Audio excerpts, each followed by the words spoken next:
All right, hello and welcome to the RPG Academy podcast Twitch channel. My name is Michael, and we are tonight for a very special episode of Detention Live. This is our year-end show, so 2023. We're going to take a look back at some of our favorite things that happened in 2023. It might be books we've read, shows we've watched, movies we've checked out, games we played, games we made. Hint, hint. But it's just going to be a fun time, positive vibes only. Joining me, as always, is my co-host, Chris. Chris, say hello, everyone. Hello, everyone. Glad to be here. It's always a good time to have you on the mic, so I appreciate you giving me your time and energy this year, and then all the times you've been the reason Detention actually happens.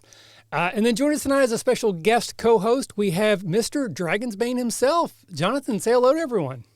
Hey, how's it going, everybody? I am Mr. Dragonbane, or Jonathan, or Jay. Depending on how you pronounce my name or say my name, I know where I know you from. So I actually put an S. I pluralized it. So on the thing it says Dragonsbane, but there's no S. It's Dragonbane. Correct. Okay. Yeah. I actually took that from Gen Con when I was there. I took it off the floor as everybody was packing up and everything. I'm taking this with me. Yeah, there's no S in between. All right. Well, I'm going to fix that right fast. So normally on a detention, it's structured a little bit differently.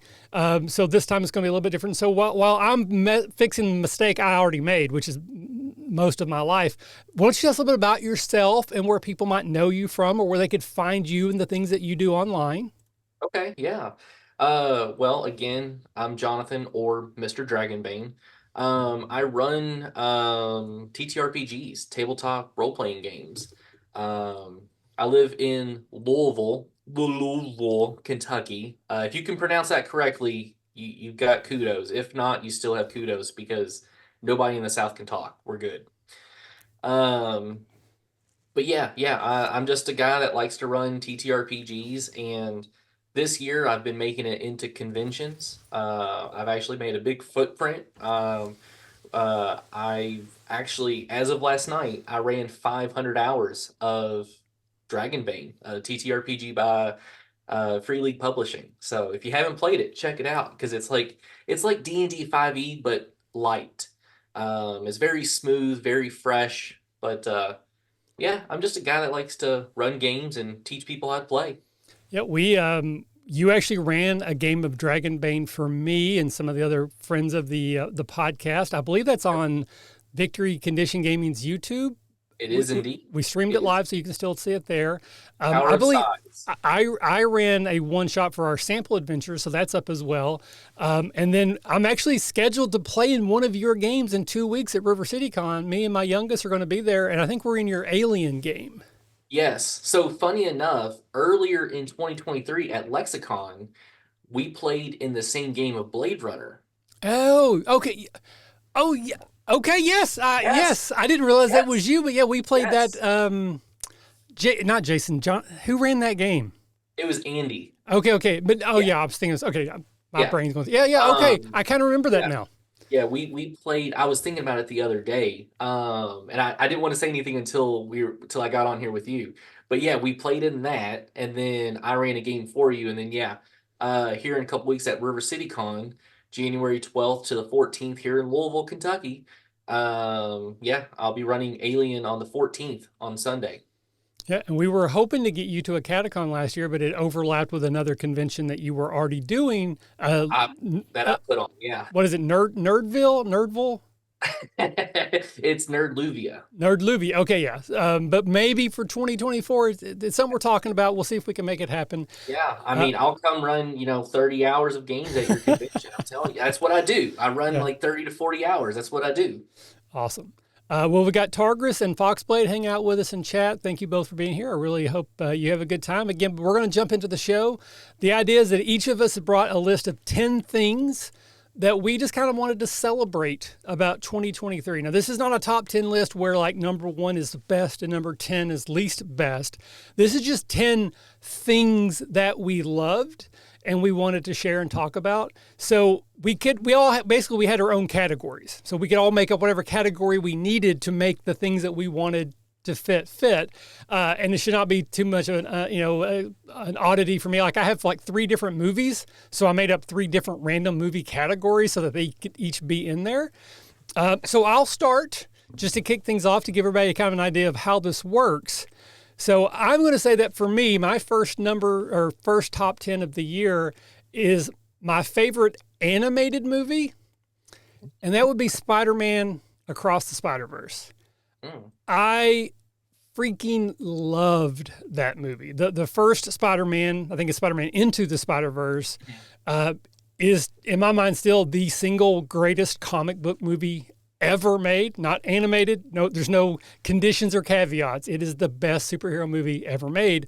And Across the Spider-Verse is just slightly below that for me, but absolutely just, I love the animation style. I love the character, the voice actors they got for all these parts, the story that they're telling. I mean, I get emotional anyways. Anybody who's listening to this knows that I cry the drop of a hat these days. But those movies make me bawl like a child. I mean, just like absolutely just, it makes me so happy that I cry. Foxblade says he thinks Across is even better. The only reason I would push back a little bit is because it's basically half a movie. Like it literally is half of the movie. So that's why I can't say no. Once the third one comes out and we have the complete trilogy, that may end up being my favorite. But currently I would have to say that I like Into better. So Chris, I saw you nodding your head a little bit. How do you feel about the Across the Spider-Verse movie? I liked it. I really like them. I like them both. I think that the character Miles Morales might have some of the most developed character. He's not just, oh, I'm Tony Stark, I drink a lot. No, I'm Iron Man, I'm going to save everybody. Like you really can kind of identify with this teenager struggling with being a teenager and now having superpowers, which would be, I don't know. If I was a teenager and gave me superpowers, I would do things differently than he did. Yeah. Just say that. I don't think I would be quite as, well, I would be out there trying to save people, but I grew up in the sticks, so it would take me a long time to get there. So there's no skyscrapers where I came from, so it would be very difficult. It would be like that scene in Homecoming where Spider-Man, he can't web swing through the golf course. Yeah. Like, that's my hometown. There's no building over like 40 feet tall. So yeah, same with mine. So no, I really liked it. I really like how they're developing it. I liked the different versions of Spider-Man all coming together. And then you have Spider-Man 2099 being kind of the bad guy. Yeah. I mean, the best part of it was just the. Oh, yeah. Yeah. Yeah. Part of it is, my son really likes Miles Morales. He's read multiple of the thick books that we've bought for him, which I think are just multiple comic books that they just put into one. Mm-hmm. So watching him with him was fun too, because he'll just kind of smile and be like, yep, I knew that was going to happen. And I'm like, I had no clue. Yeah. I had no idea that was a bad guy. I just assumed he was going to be a good guy. So yeah, it was fun. I have seriously considered getting a tattoo. I have one tattoo now. I've thought about getting another one for years. I still haven't, because part of it is like, I'm not the kind of person that if I'm going to like permanently disfigure my body, I want it to be something that means something. Like I'm not just going to go get like a NFL logo. Not there's anything wrong with that, but just for me personally, it's not something I would want to do. But that image from the first Spider-Man movie where he leaps from the building and he's falling, but they invert the frame so it looks like he's rising up. Like that image, I just every now and then just think about that image sometimes, and I would love to get that. Like if I was going, that's probably what I would get on my body is that image of Miles rising up from the, God, such a just beautiful image. Though that's from the first movie. We're talking about the second one. So Mr. Dragonbane, your thoughts on the Spider-Man second Spider-Verse movie? So I'll be honest, I have not seen it yet, but I have seen Into, and I actually have a little fun fact for you that I learned about the movie and how they kind of like made it. Okay. Typically in animation, and this is like one of like the laws, like they like unwritten laws that they have in animation, you have to do it like in a 1-2 step. Like it has to be smooth. And they do every character, every transition, everything like that. But Into the Spider-Verse, the very first one, they purposely had multiple characters move in different sequences. They weren't just 1-2 step because they wanted to show not only one, the groundbreaking animation style that they were trying to do, but they were trying to show that not every character is the same because they come from different, multiverses and Right. everything like that. And that blew my mind. Yeah. Like when I watched that animation, I was blown away. So Just they absolutely in the second one they actually do that again with one character in particular being animated on the threes. So usually yes. it's got animated on the ones Thor, every it's 24 Spider-Man Thor. frames. Miles was on the twos, so he was only animated half as many frames until he became fully. Once he became Spider-Man, they changed it.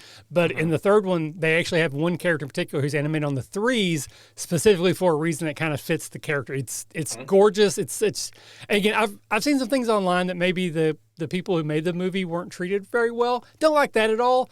But they have made some incredible art, and I want to recognize them for that because it is a beautiful movie to look at. The story is just like top notch, and then just even in the score, like everything just works perfectly together.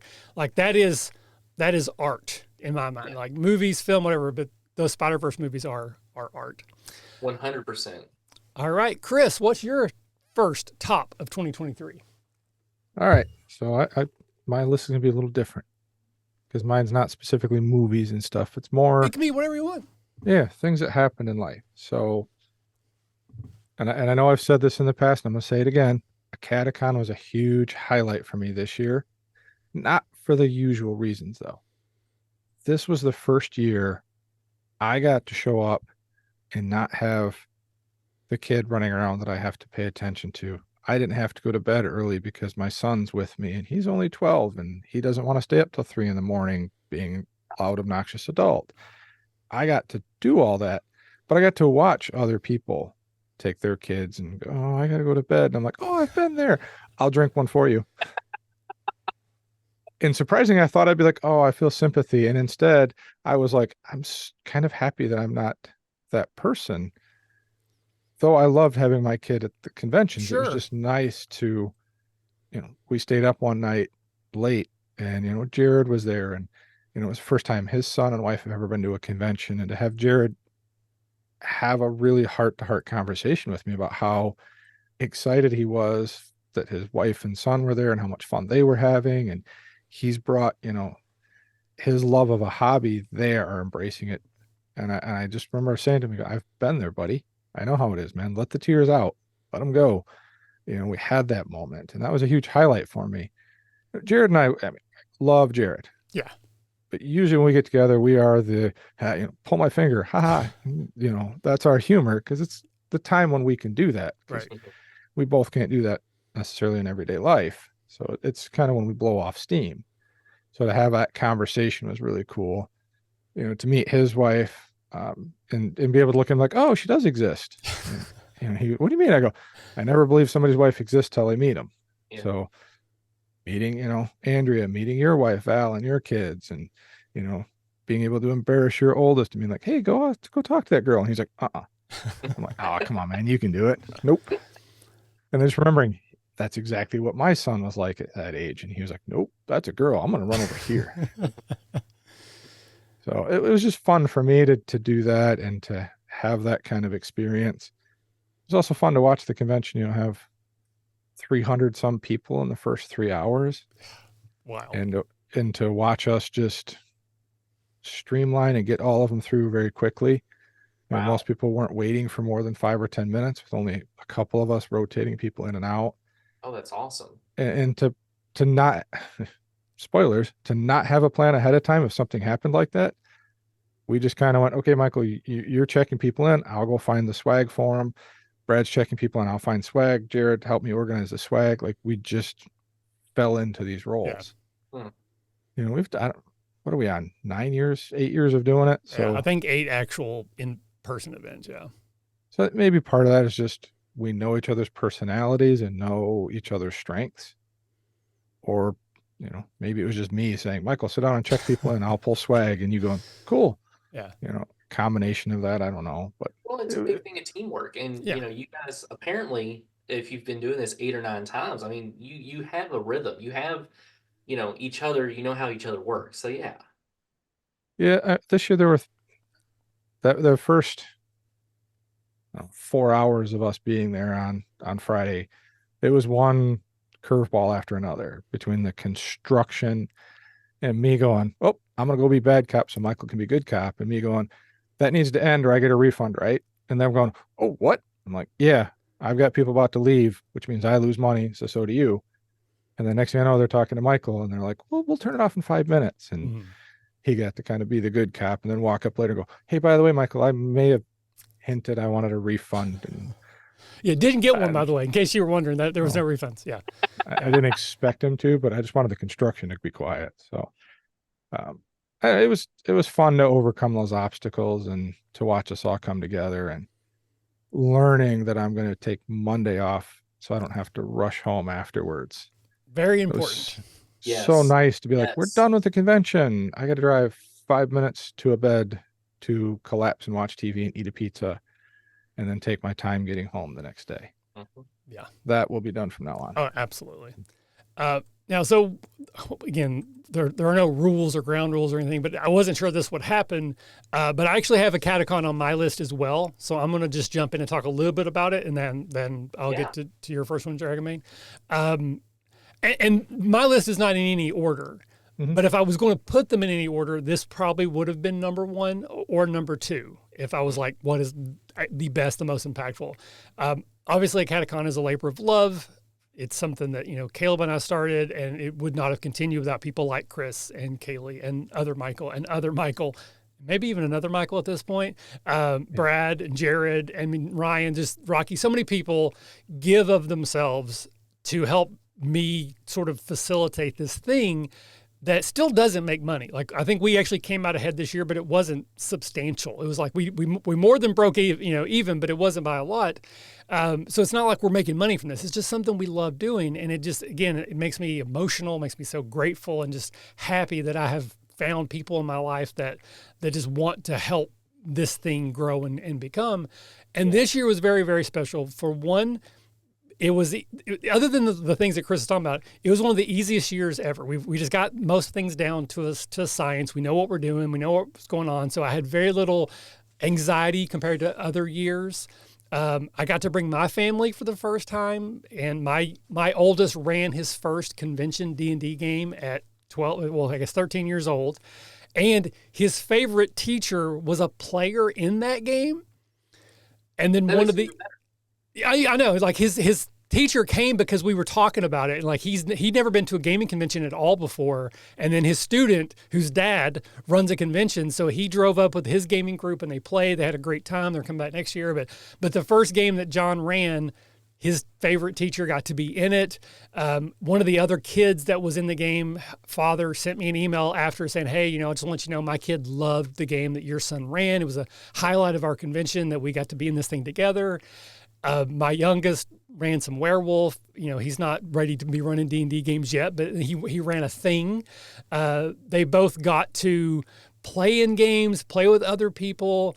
My wife, who has no idea all this stuff I do and talk about, she got to come and see what's going on. And, she was like kind of impressed with this thing that I do, but also full of ideas on how to improve things. Oh, of But course. it was such an emotional thing for me. I could talk about it for hours, but we don't have time. But Catacon 2023 was absolutely a special event for me, and one of, if not the top thing for me in 2023. And I'll just say here, I've had a good year. Like I was talking to the wife yesterday. We just kind of sat down. We were having breakfast together because we're both off this week. And I said, it's been a good year. And like we were just talking about all the things that have happened this year, and just, I don't want to jinx it, knock on wood, it's not over yet, but it's been a really good year. There's so many highlights this year, which is one of the reasons why I wanted to do this show, is because I was like so excited for all these things that happened to me this year, or I had to be part of this year. So that takes another one off my list already. So Mr. Dragonbane, please tell us your, not top, but your first top 10. Well, I'll have to say, kind of piggyback off what both of you were saying about just talking about cons. 2023 has been a blessed year, just in general, because, like I said, I'm a guy that likes to run games. I like to run games for introductory people that have never played anything ever before, and I love doing that.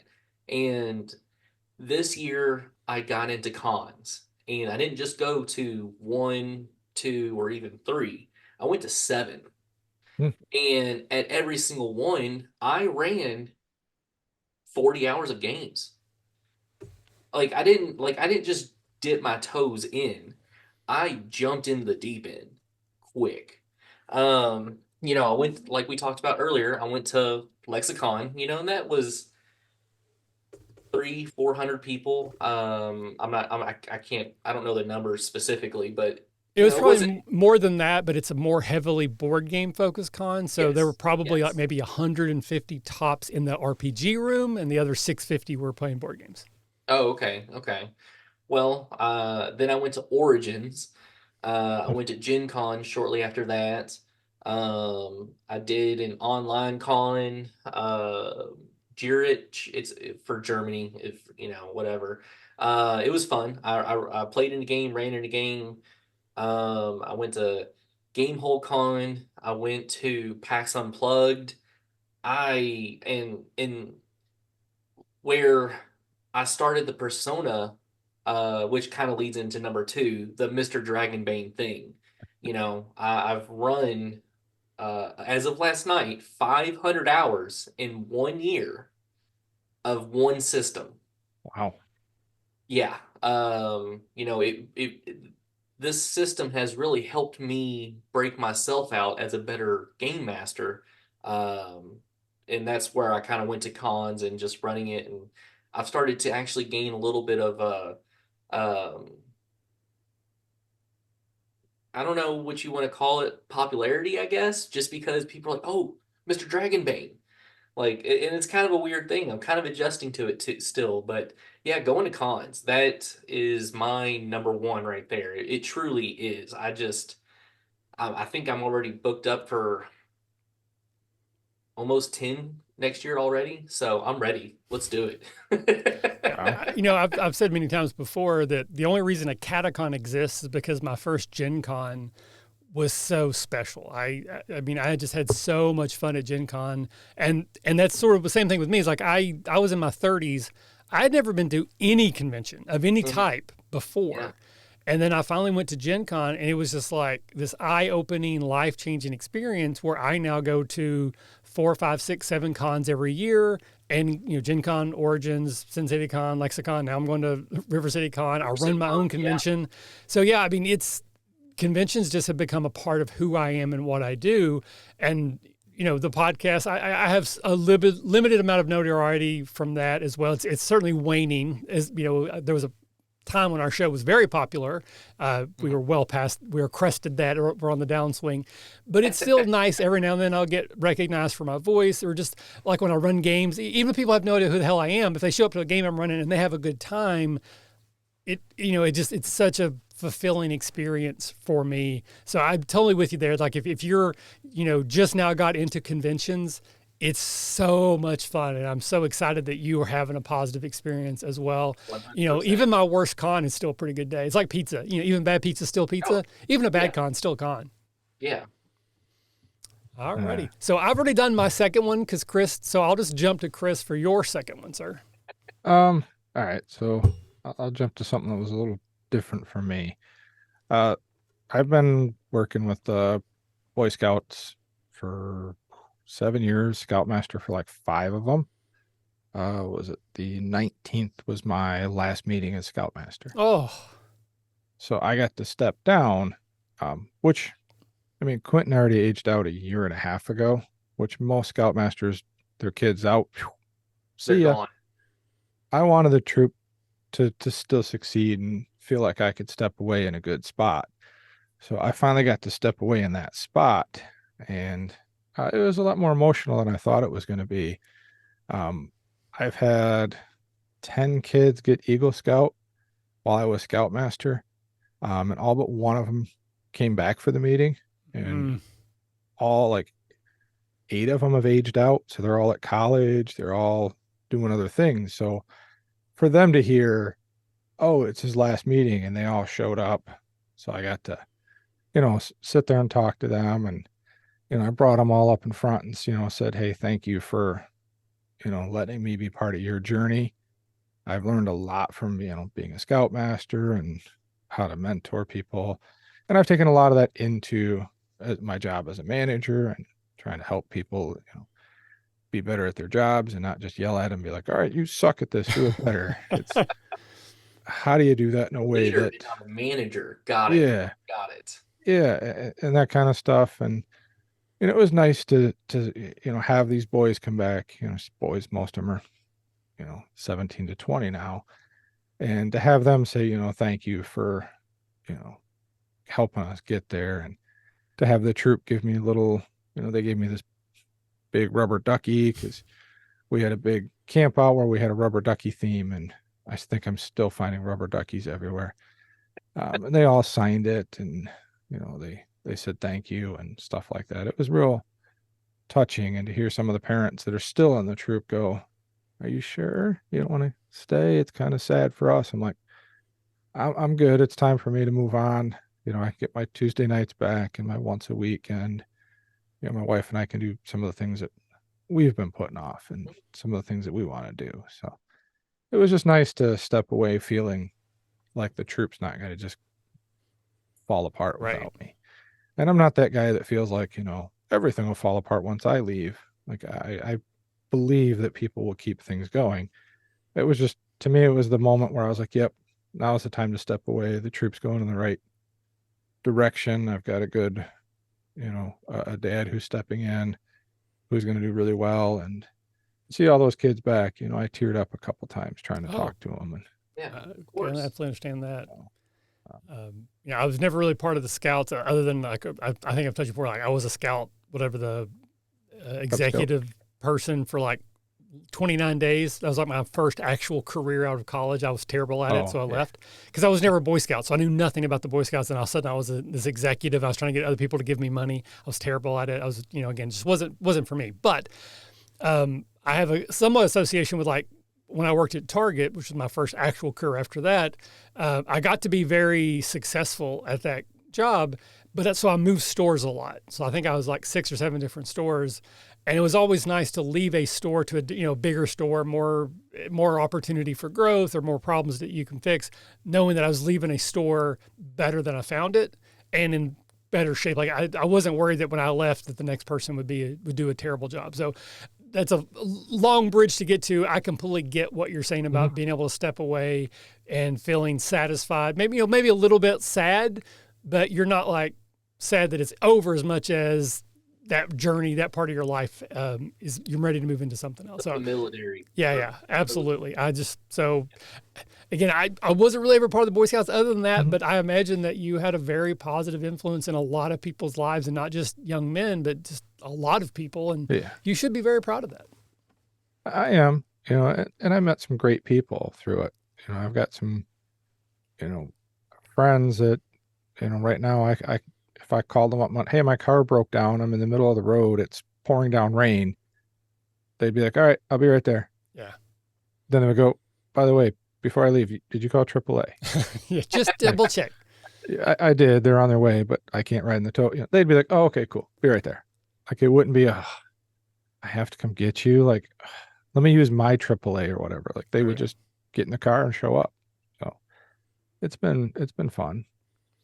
Scurvy Knave has jumped in to say that about it feeling good to walk away knowing you've set them up for success. So just kind of echoing as well. Yeah. But yeah, thank you for sharing that, man. That's cool. All right, Dragonbane, that's back to you. For I guess was your second one just sort of the persona of Dragonbane, or do you have a different number 2? No, that's kind of my number 2 is the persona of Mr. Dragonbane.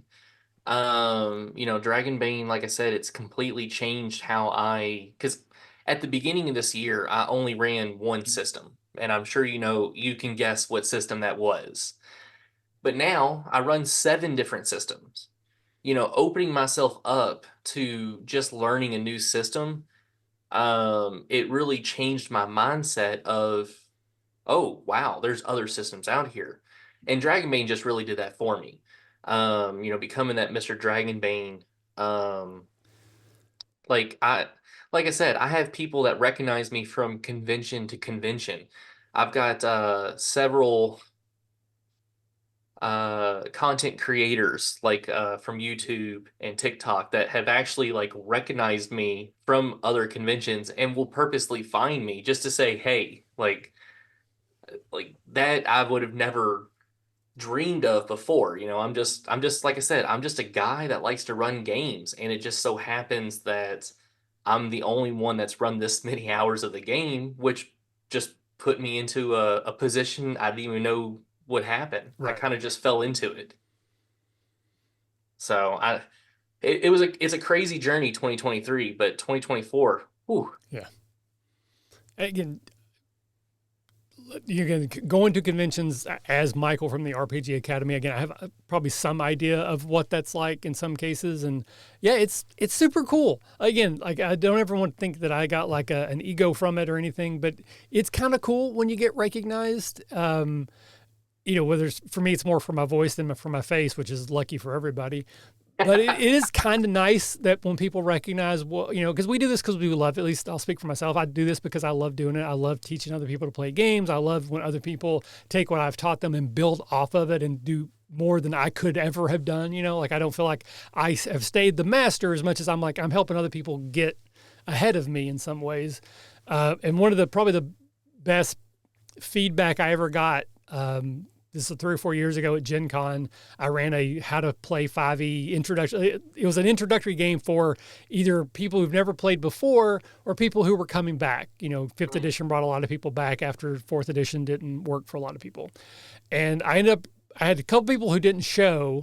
So the only people that played was a dad who was about my age who played when he was younger, but hadn't played in like 20 years, and his 2 sons, which were like 12, 11, somewhere in there, and who had never played before. And I ran the game that I run all the time. And I remember at the end of the game, as we were packing up, I overheard one of the kids say to his dad, "That's exactly what I hoped this would be."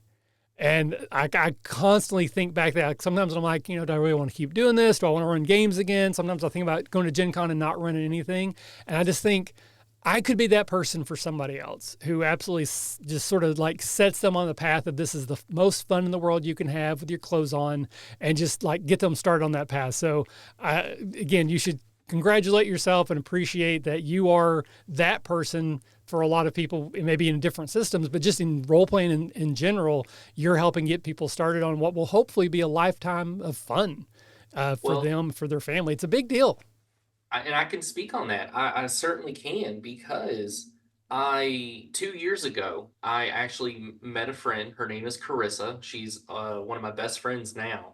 But 2 years later, after teaching her how to play TTRPG's 5th edition, she now runs Candela Obscura. And in the Louisville area, she is the person running it. Like, people ask her to run a game because she runs it with so much passion, because she loves it. And I helped her along that journey. I introduced her. We actually had a conversation the other day. I was like, what would you even be doing right now if we had not met like 2 years ago? And she's like, I don't even want to know. Like, I don't even want to know who that Carissa is anymore. Nice. Yeah. All right. So I will go with my third one. I do have multiple movies and TV shows, so I'm going to jump around. And I'm going to say this was my top Christmas present for 2023. So quick background. I also run a podcast about the TV show Smallville. I've been running this for about 4 years now, maybe 3 years, something like that. And it's just something I started doing during the first lockdown for COVID. Basically, I wasn't working at the time already. And then we went into lockdown. This was right after my weight loss surgery. I just had a lot of free time on my hands. And so I was rewatching TV shows. I rewatched several shows that I just loved or hadn't seen in a while. And Smallville was one of them. And at the time, there really weren't a lot of podcasts about Smallville. There were a couple, but I listened to them and they didn't connect with me. So I thought, you know what? I'm going to start another podcast because again, I'm an idiot. Like, I never should have done that. But I did. And I started the show called Farm to Fable. And sort of the twist on it there is that every episode is a different co-host, not completely unique, but it's not the same co-host. Like I'm there every time, and then I have like a rotating cast of co-hosts that come in and just do that episode, or maybe 2 a year, that type of thing. And the show is tiny. Like it is tiny compared to what the RPG Academy was, and even what it is now. Is as far on the backslide as we are listenership wise, it's still so much bigger than this Farm to Fable thing I do. But I did get a few people that were listening, and I just started like throwing out like, hey, if you're listening and you want to be a co-host, like there's no requirements. You just got to be willing to talk to me about this episode and, be able to record yourself. So I've started gathering more co-hosts from just the audience and from Reddit and from Facebook and that kind of thing. And so it's been going on. We just finished season 6. So it's like 100 and something episodes now. And for Christmas, I woke up from an email from several of my co-hosts, specifically Alan, Brian, Chris, both Collins, Jaden, Mark, Michael, Mira, Neil, and Sean. And I have no doubt Sean was the one that organized it. But they all went together and bought me a cameo from Michael Rosenbaum, who plays Lex Luthor on Smallville, right? So I woke up to this minute 15 second long, just sort of like, this is Michael Rosenbaum. Hey, Michael, I heard about your podcast. Sounds cool. Your co-hosts just want to send you some love. And it was, I truly got emotional. Like Sean in the email was kind of hoping I would like record myself watching it for the first time. That is not who I am at all. So I did not do that. My apologies, Sean. But yes, I did tear up watching it. Not that I cared that much about Michael Rosenbaum doing this for me, though. That was really cool. But it was the fact that these co-hosts wanted to give me something. That meant a whole lot to me. So it was just so thoughtful and kind that, and anyone who knows me, I've always buy myself stuff for Christmas. I'm hard to shop for because I buy whatever I want. If we can afford it, I already own it, right? So if there's anything you could get me, it would be so expensive that it's like untenable. So this was truly a surprise. I had no idea it was coming. It was more expensive than I never would have got it for myself. But it meant the world to me that these people wanted to do something nice and special for me. And it truly like made me tear up Christmas morning because I got up before anybody else. I was on my phone, checked this email, and it was just like, it was like super special. So I do now have a couple, thanks to Michael Rosenbaum, I have a couple cool sound clips that are going to get made into the show because he basically, did this is Michael Rosenbaum and you're listening to Farm to Fable. So I have like 2 different versions of that I can use for sound clips. Cool. Yeah, it was very cool. It was by far my favorite gift that I got this year. So that's my number 3. Nice. Chris, what is your number 3? I put down the faculty retreats. So for work, I run a medical supply office. I don't want to say company because I wouldn't want the headache of 700 plus offices we have. I want the paycheck. Yeah, so if you're listening, big boss, I'll take your paycheck. I don't want your headaches though. But I run an office that's fairly busy. We do quite a bit of sales and quite a bit of business. So for me, my day to day is I get up at 7. By 7:30, I'm at work and I'm running until 5:30. Usually lunch is 2 minutes at my desk. Usually scrolling through my personal email or watching some little dumb video to forget about something for 5 minutes. Weekends for me a lot of times are, okay, we have to go do this for the family. We got to go do this for scouts, or we got to go do this. So when I can take 3 or 4 days and just not have to do any of that is awesome. And then when I get to go do it with a bunch of people that I call it take off the mask and just be me. Yep. And when I say mask, it's I'm not hello, sir. How are you today? What can I do for you? It's what up, Michael? Yeah. I see your shirt matches your socks. Good choice. That kind of humor, whatever, because we know each other. I'm trying to keep it clean because when we get together, we sometimes blow off steam and we let some of the adult humor come out. That's nice to be able to just do that with a group of people. And then it's really nice to play games with all of us from the academy because a lot of times when we're at Catacon, we don't have that much time to play games together. We're usually running around, or I'm teaching Thunder Alley for the 8th time in a row, which which I did a lot of at a catacon. Yeah. You It's should be nice Mr. to, Thunder Alley yeah. I kept trying to or Thunder lose and Road. kept, Yeah, whatever. yeah. I kept telling people, please don't do that. Why? Because you're going to let me win, and I'm trying to help you learn the rules. Oh no, it'll work. All right, I win, and I didn't want to. I'm trying not to. But anyways, good at a game that you try not to. it's also nice because that's time my wife can feel like she's part of something that, I started doing, and then she'd always, well, what's this? What's that? Well, who's this person? Who's that person? And now it's like she knows all those people. So when we get together, she gets to be involved in all those jokes. And to watch her play in the Star Wars Dread you did was fun for me because she's not nearly the Star Wars nerd I am. Like if we're watching a Star Wars show, she usually has her phone in hand. And I'm like, "Ooh, did you see that in the background? That's so-and-so." She'd be like, "No." I'm like, "Never mind." I should have said, "Hey, in the background on your phone, there was Yoda." There was? She'd probably look at that. But it's just nice to get together and, have the Airbnb. Have the Airbnb that we can hang out in and just relax, get away from the world for a weekend. I think that's something that we should do more of. I mean, 100%. That's why we do it twice a year now. Because it started as once a year, and we're like, this is so much fun. Let's just do it more. So we're up to 2 now. Who knows in the future? Make it the whole year. Yeah, exactly. Just every month is a monthly retreat. But those would have to be in people's houses. We couldn't afford to get Airbnbs for every month. But unless one of us wins the lotto, then we just 100%. If I win the lottery, something like that.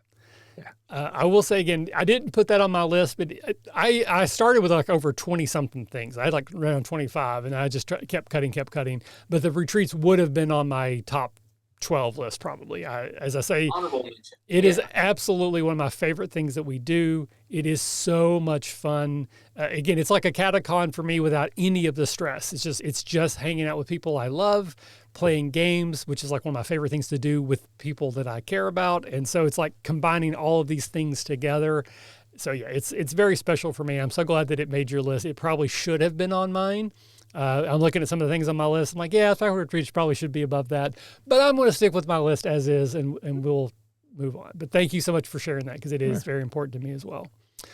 All right, Mr. Dragonbane, what is your third one? I'm going to, because I'm going to put this out there. Jim Butcher, the author.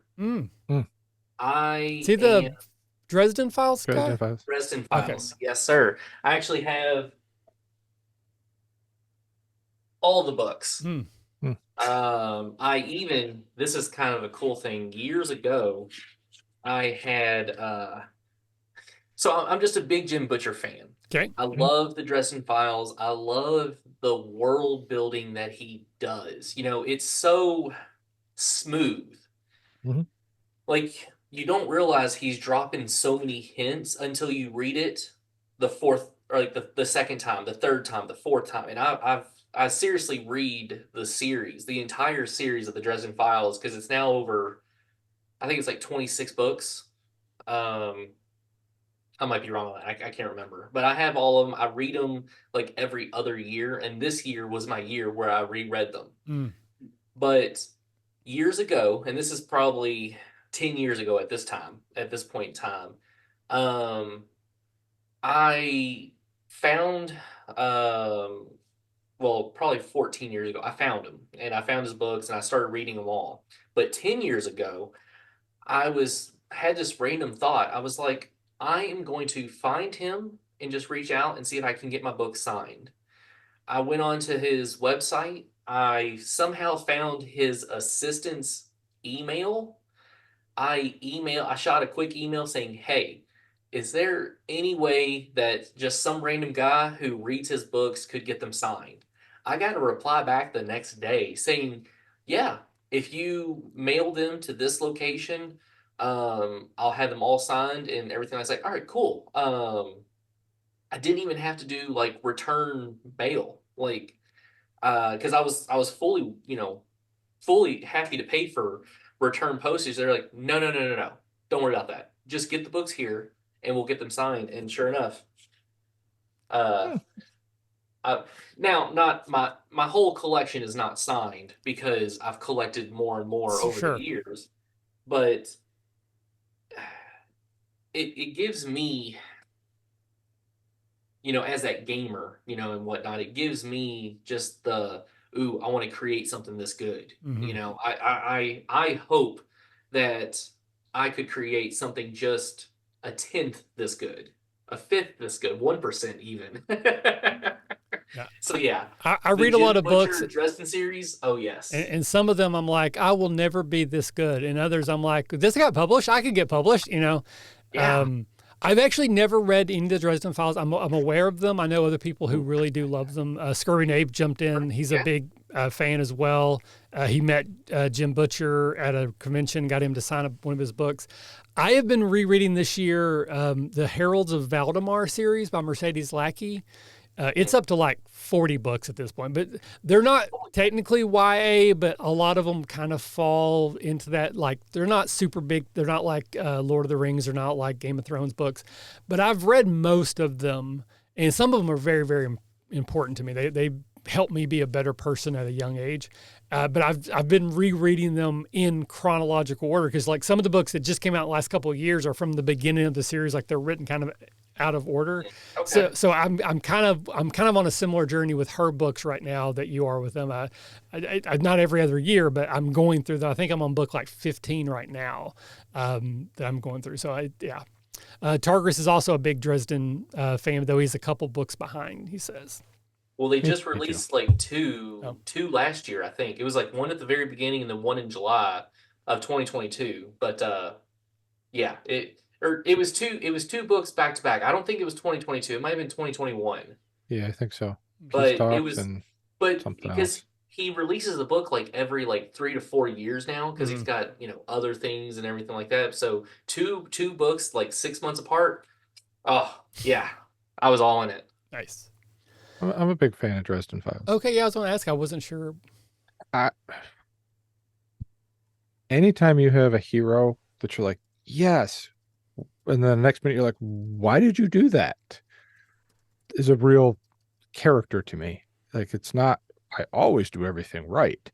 I mean, Harry makes very good decisions, and then 5 minutes later in the book is making a really dumb one and giving a middle finger to a big, powerful, evil Oh guy, and yeah. you're like, what are you doing? Oh yeah. He honestly like and hear me out. Hear me out. Harry Dresden reminds me of Goku from Dragon Ball Z. He is the hero you do not expect. He walks into a fight with a smile because half the time Harry Dresden makes it a fight just Yep. because he knows what's going to happen, and he somehow comes out of it. Like I can't explain Yeah. it. I'm reading it. I'm like, there's no way he's doing this, and he doesn't. Yeah. That's, I wish they'd make it into a show, not a movie. Do a Well, show. they You could do did. a season. Nah, let's not talk about that. We don't talk about that. But you could literally do a season per book. You This is the same could. thing I said about Dragonlance. But Yeah. anyways, Amazon, if you're listening, make They this are. happen, okay? Alexa's if you're always. really, really rich and Yeah. you're listening and want Yes. to pay for this, I don't care who Yes. puts it out. Somebody was really, really rich that likes this, do it. Yeah. I mean, if we got any billionaire benefactors out there, just throw me $1 billion and I'll do faculty retreats every month, and then I'll give these two the money they can develop the Dresden Files show. Nice. Sign me up. So to piggyback on the book thing, so anyone who tuned in who probably already knows this is definitely going to be on my list, but I kickstarted my first game this year, Yes. and I got my proof copy in the mail a few weeks ago, and having a book in hand with my name on it has been a dream of mine since I was like 10 years old. Like I've been an avid reader since I could read, and it's just something I've always wanted to do. I am your atypical or stereotypical failed novelist. I have several novels that I've worked on for years and years. I still technically have one that I'm working on, but it's never actually going to get done. And sure, this isn't fiction. This isn't, the worlds I envision creating with my characters, but it was still a very, very special thing. And again, the Kickstarter thing, having people give me money to support this dream was emotional. It's beyond words in a lot of ways. But yeah, this was a very special thing that happened this year. I still love that cover. That cover is just, oh my God, it's so good. The interior art, all the people who came together and helped me with what I would call friend pricing for like editing and layout and the art, because this would not have happened otherwise. I could not have afforded to pay the people who helped this thing become real what they are worth.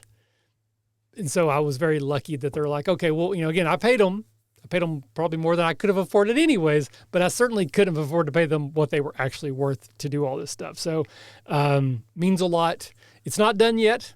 There's still more work to do as far as getting them here and then getting them shipped out and everything, but it's still, this is a very, very special thing for me. So that is definitely on my list of top things in 2023. Nice. I mean, you did something that so many of us wish we would do, and that's take the time and effort to do it and put yourself out there.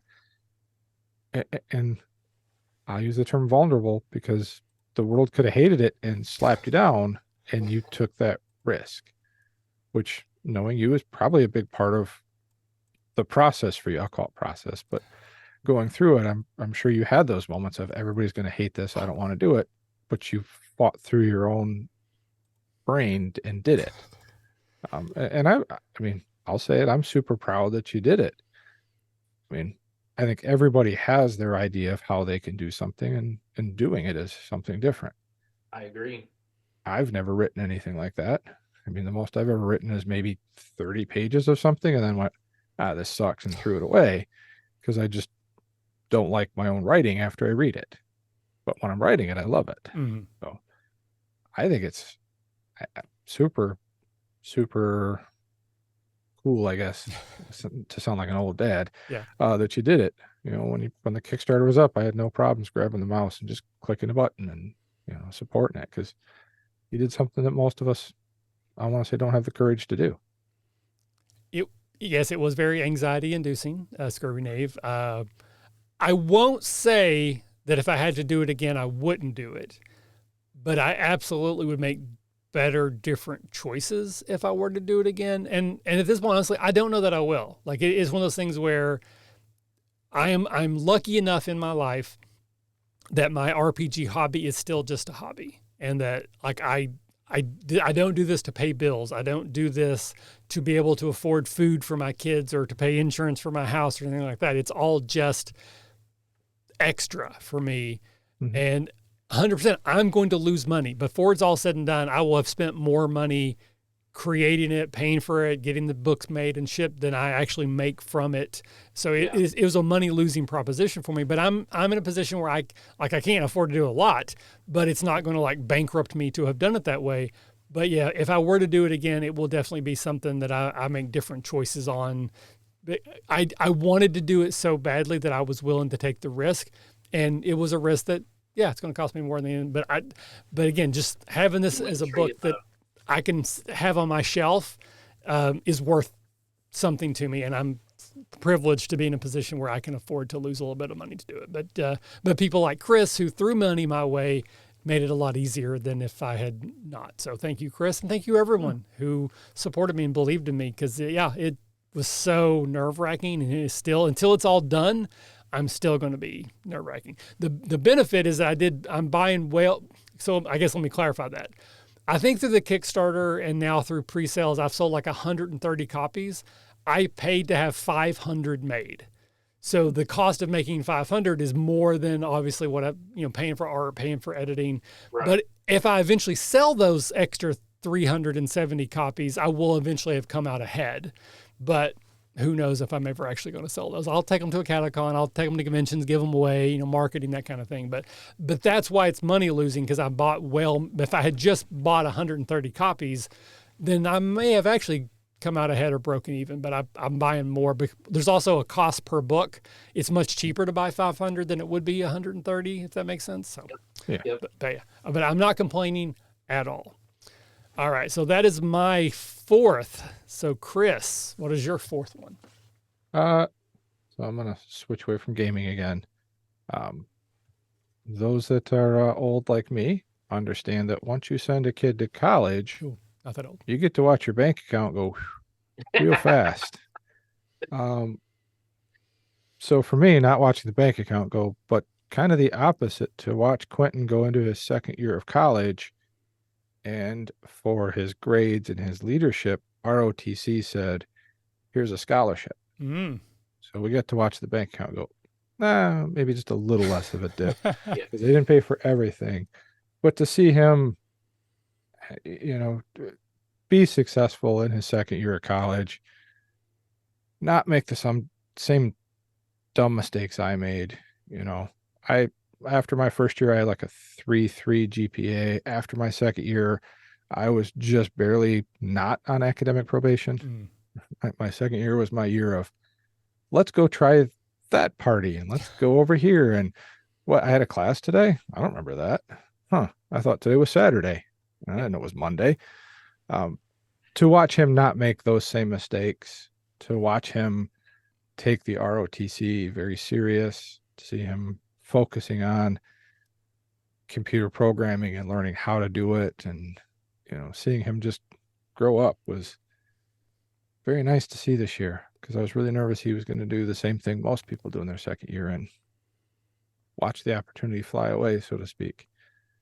He's looking, and we should find out in a couple months if he gets the full ride for the last 2 years, plus the officer training program he has to do over the summer and some other stuff. It's looking pretty good because he's already got another leadership position in ROTC, and they're looking at asking him to do another one again. So he's on the right path and the right Awesome. direction. So being that proud dad and bragging about my kid, Yeah. he's going to be in the Air Force ROTC and debt free when he's 22, and I don't get to go debt free at 49 or 50 when he graduates. And it's nice to see him in a way listen when dad said, maybe you shouldn't go to parties, maybe you shouldn't do this. I will say he's gone to the extreme end of, he's home from college. I'm like, hey, you want a drink? No, I can't do that. ROTC will kick me out. I'm like, you're in my basement, kid. If the ROTC shows up in my basement, we're going to have other issues. Right, yeah. But I'm also not going to pressure him into it. I'm just going to say, good choice, kid. Don't be silly. So. Yeah. No, that's awesome. I mean, I'm actually proud of my daughter too. I actually have a shirt. I made a shirt. It says Brooklyn's dad. Ah, nice. My daughter, she's a junior in high school, but she's in a program that allows her to take college classes. She's already taking college classes in high school. Nice. And she's got like a 3.7, 3.8. I can't speak highly enough about her. Yeah. I'm gonna add me to the Proud Dad Club. I got 2 boys. One's in 8th grade this year. One's in 7th grade. Both are academically doing great. Like, I was always a creative kid, but my grades were terrible. I just didn't care. I had a problem with authority. I clearly had anxiety and depression issues that were undiagnosed. This was back in the 80s. My GPA in high school was like a 2.6. Like, I barely graduated. Then I went to college and I was like a straight A student. Like, I graduated, like I had like a 3.8 or something. It was really high. But to see my kids excel now, do very well. Again, they're not even in high school yet, but based on how they're performing now, I expect they will do very well. But yeah, proud dad here as well. So I think having a kid in college, doing well, setting themselves up for success is something, again, you should be very, very proud of, Chris. I am. And every time he's home, hey, what's new in college? Nothing. Going to class. Great. What dad wants to hear. Good job. Exactly what I wanted to hear. Fantastic. Yeah. All right, Mr. Dragonbane, your 4th one, sir. Well, it's so when I come to a CatechCon, I definitely, in 2024, I definitely am gonna have to pick up one of your books, because I had the same issue as you, where I have this right here that I wrote. It is a Final Fantasy VII Star Wars combination. Okay. And it is massive. It's like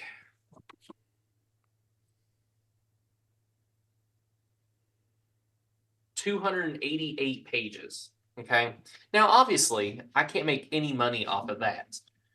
But Dragonbane, it pushed me to create a module. And I myself am a published author because I created a module. I put it out there. It's on DriveThruRPG right now. It's called Goldbound, and I've actually made money off of it. Nice. Oh, It's not fantastic. like, hey, don't worry, I don't have to go to work on Monday morning. No, I Right. still show up every single day, but it helps pay for the fun stuff that I want to do, like backing other Kickstarters, getting other TTRPGs, it helps give me that opportunity to have more fun, Right. and I mean, I've actually got something I'm working on right now that I plan on doing another Kickstarter the first week of January, but it's not at that point where it's stressful. It's Mm-hmm. not like, I think that's when, like you were saying, like it's still a hobby. Like when it becomes the job, I think that's when it changes for you, and thankfully it's still very enjoyable. Cool. Nice. Again, it's a lot of work and effort. You should be very proud of yourself. And again, if you want to throw the link, I don't think links will actually show up in our chat. So just like leave the .com off or something, or let people know where they can go to it. Absolutely throw it in there. It's fine. If anybody wants to go to our website, we have a drive-through affiliate link. If you click on our link and then go to the name of it, then you'll support both of us. And that would be great as well. So what's the quick pitch on it? You said it's gold bound? Yes, it's Gold Mound. Oh, Gold Mound. Okay. Okay. Like Ritter Mound is like the starter adventure. This is Yes. Gold. Okay. Got it. Yes. So I got the idea from that basically. Like in that little area of mounds, there's multiple of them. So why wouldn't there be multiple potential quests? And I created, this little idea of a very rich mallard, a duck person, a very rich mallard who was working for Eladin, for the Emperor. And I thought to myself, well, if he's the treasurer, if he's kind of the one handling the money side, well, that'd be a nice little dungeon to go into. So yeah, I created a little something, and I hope there's at least one part where they have to swim, like they have to jump off a diving board gold. into some gold and swim through it. there is actually a small well on the inside where there might be something you don't want to touch. But yeah, there's a small portion that you could swim. Nice. Nice. I like it. Yeah. All right. So just to keep the things gaming related, I'm going to say for my fifth one, my favorite game, video game this year, Baldur's Gate. Hands down, I am playing Baldur's Gate like I'm in college. Like I'm like staying up late. I am making excuses to like not do other things so that I can play that game. It's making me want to be better at combat. Because again, that's the thing. I'm not good at D&D combat. I'm much more of a story-focused person. My combats are often kind of boring. I am having so much fun, but it's also a good story. Don't get me wrong. But the combats in the game are so fun that I'm like, maybe I could be better at running combats in D&D. Maybe I could make them a little more like this, where there's like all these different enemies and movement matters and choosing to dash or not dash. I'm still cheesing the hell out of it. I'm still min-maxing the hell out of it, which I don't do when I play D&D. But I am just obsessed with this game. So much fun. To the point, which I was probably going to do it anyways, but I actually bought an extra memory card because I have just the standard PS5, and I have so many save files because I keep wanting to restart the game because I'm like, oh, I want to do this choice differently, but I don't want to like redo everything. So I bought a memory card. It came in today. Tomorrow I'm going to upgrade my memory so I don't have to worry about overwriting my save files. So I know this is not anything new to anyone listening, but Baldur's Gate 3, yeah, it's really fun. It's a really, really fun game. I have like 4 different save files currently I'm running through. My son and I are playing a split screen together. And if anybody wants to play online, I'd love to play an online version with some friends. 100%. This is like one of the best games I've ever played, period. It's so much fun. Love it, love it, love it. And I'm on Diablo 4. Yeah. So you're on I Diablo haven't even 4. touched Yeah. Baldur's Gate yet. I watch a lot of people play Diablo and Baldur's Gate. Like, and when I say watch, it's more of like I have my TV on, like Hmm. the YouTube. I have YouTube on in the background while I'm working on something or preparing something or doing something. And yeah, I watch a lot of Diablo and Baldur's Gate 3 playthroughs. It's similar to what you said. I like building a character and seeing how it plays out. And I mean, Diablo 4 is literally kill things, get new equipment, make your character better. There's a good storyline, but there's not any role playing. It's not like I can walk up and be like, do I save the village or let them die? Like, that's not how that game works. You But save the village and then go and take care of them. no, it's pretty much stop Lilith, move on.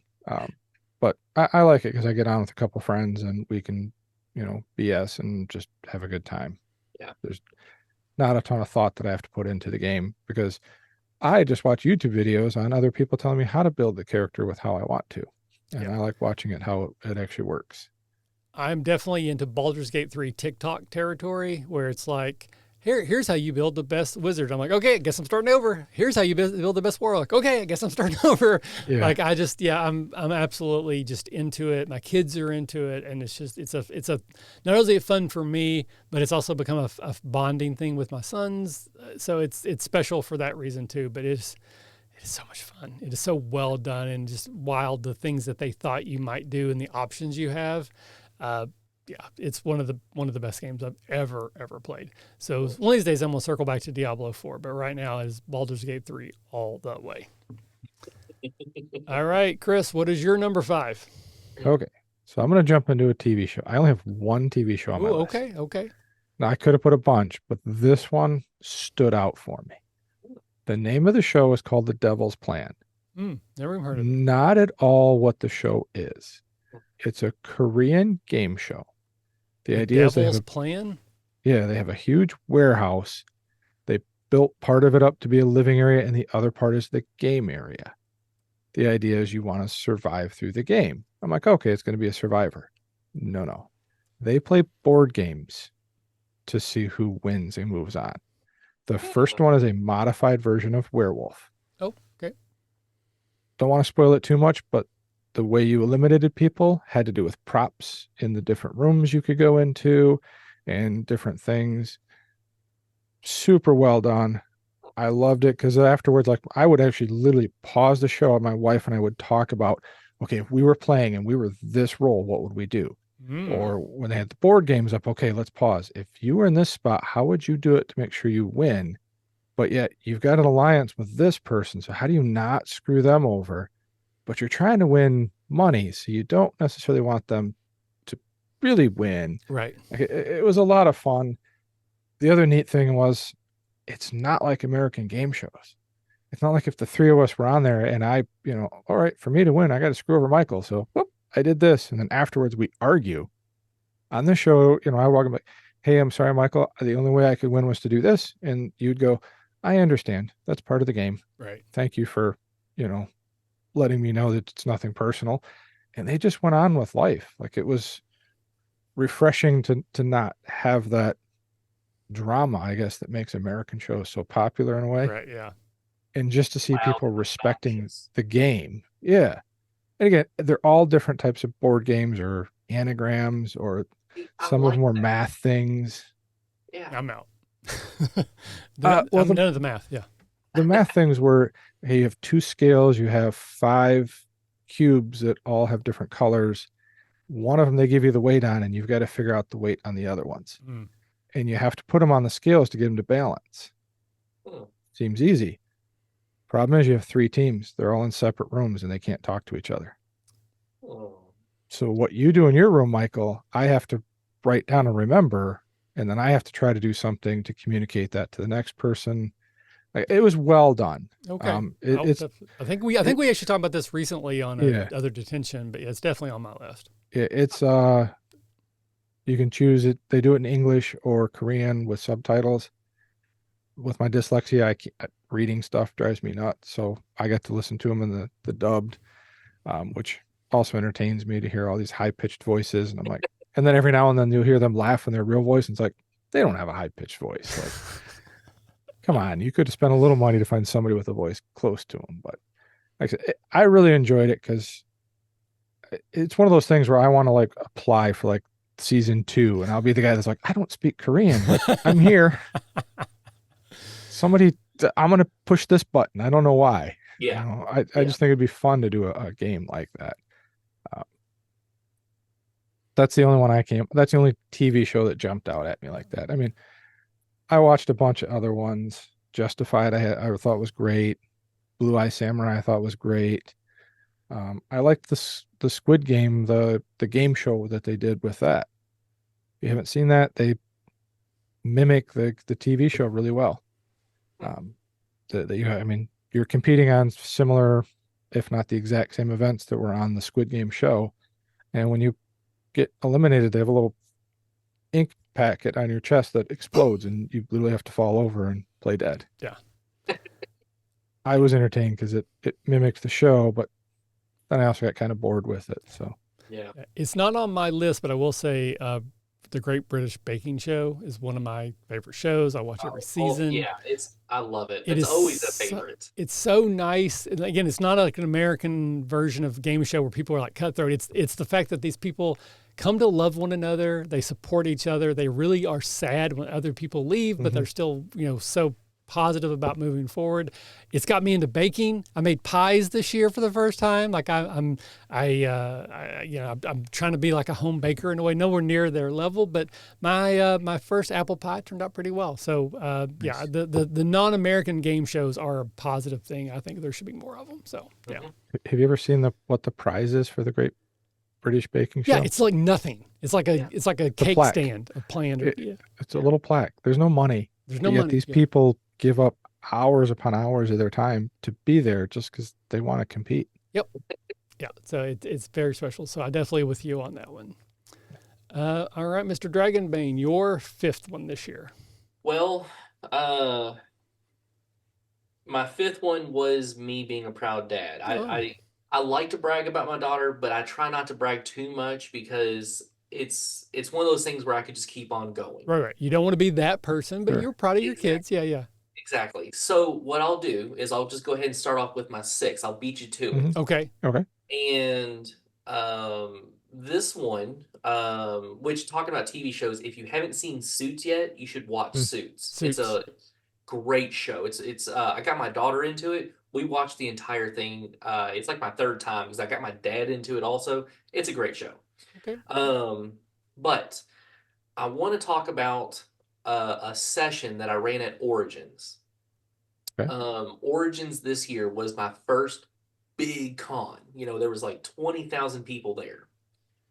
And I ended up running 10 games. I ran 40 hours of games. Well, right in the middle, somewhere, I don't remember which game it was, what number it was, but for Dragonbane, and this is the con that I became Mr. Dragonbane. Like somebody completely random ran up to me and was like, "You're the guy running all the Dragonbane. You're Mr. Dragonbane, right?" And that's how it all started. Nice. But with the mechanics, the way that the mage works, if you roll a 20, because ones are good, 20s are bad. Yep. It's a roll under system, and I love that. But the mage, they were in the final part of the temple, so I should say spoilers, just in case for everybody. But they were at Temple of the Purple Flame. They were in the very last room. They were fighting the big bads. There was 2 bad guys. And the mage was trying to do something really cool, but they rolled a fumble. They rolled a 20, a critical fail. And they have to roll on a magical mishap table, and it's a 1 through 20. So I was like, all right, so the magic doesn't work, exactly like you want. Go ahead and roll another 20, another D20. And they rolled a 20. Cool. Which it summons a demon. Okay, so just to give you context, the Temple of the Purple Flame, there's a demon portal that's open in the room that they were in. So when they were trying to do magic, rolled a 20, and then rolled another 20, I didn't have the demon come in right away. I was like, you try to cast magic, but nothing happens. So at the end of the turn, I told them that the portal starts to shift, and you see these large claws like come out the side of it, and like it starts to pull itself out, and I had the table just going crazy. Like the whole room was looking at us like, what's going on? Because they were jumping up and down, they were having a ball of it. Um, the situation ended up turning into a TPK, Oh, a total party kill, which I'll tell you, out of 160 sessions of Dragonbane that I've run, 26 of them have turned TPK. It's a lethal system. If you bring, your fifth edition concepts into the game, it doesn't go too well. But that was the first time that's ever happened where magic had mishapped and it happened to be a dragon or it happened to be a demon. It was just such a moment for me where, as a game master, running games, period, and then running games at a con is two different things. yeah.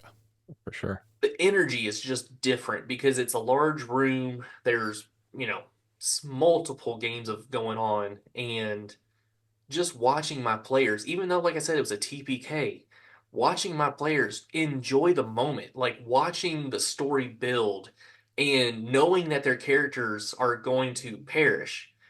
I mean, they just had a great time, and it just made me feel so good about doing this, um, and I can officially say this because half the party called themselves this, but they were grognards. They when they first sat down, I'll remember this. They when they first sat down, they said, I hear that this game has kind of a fifth edition but OSR vibe, old school to it. And I was like, yeah, it could be very lethal.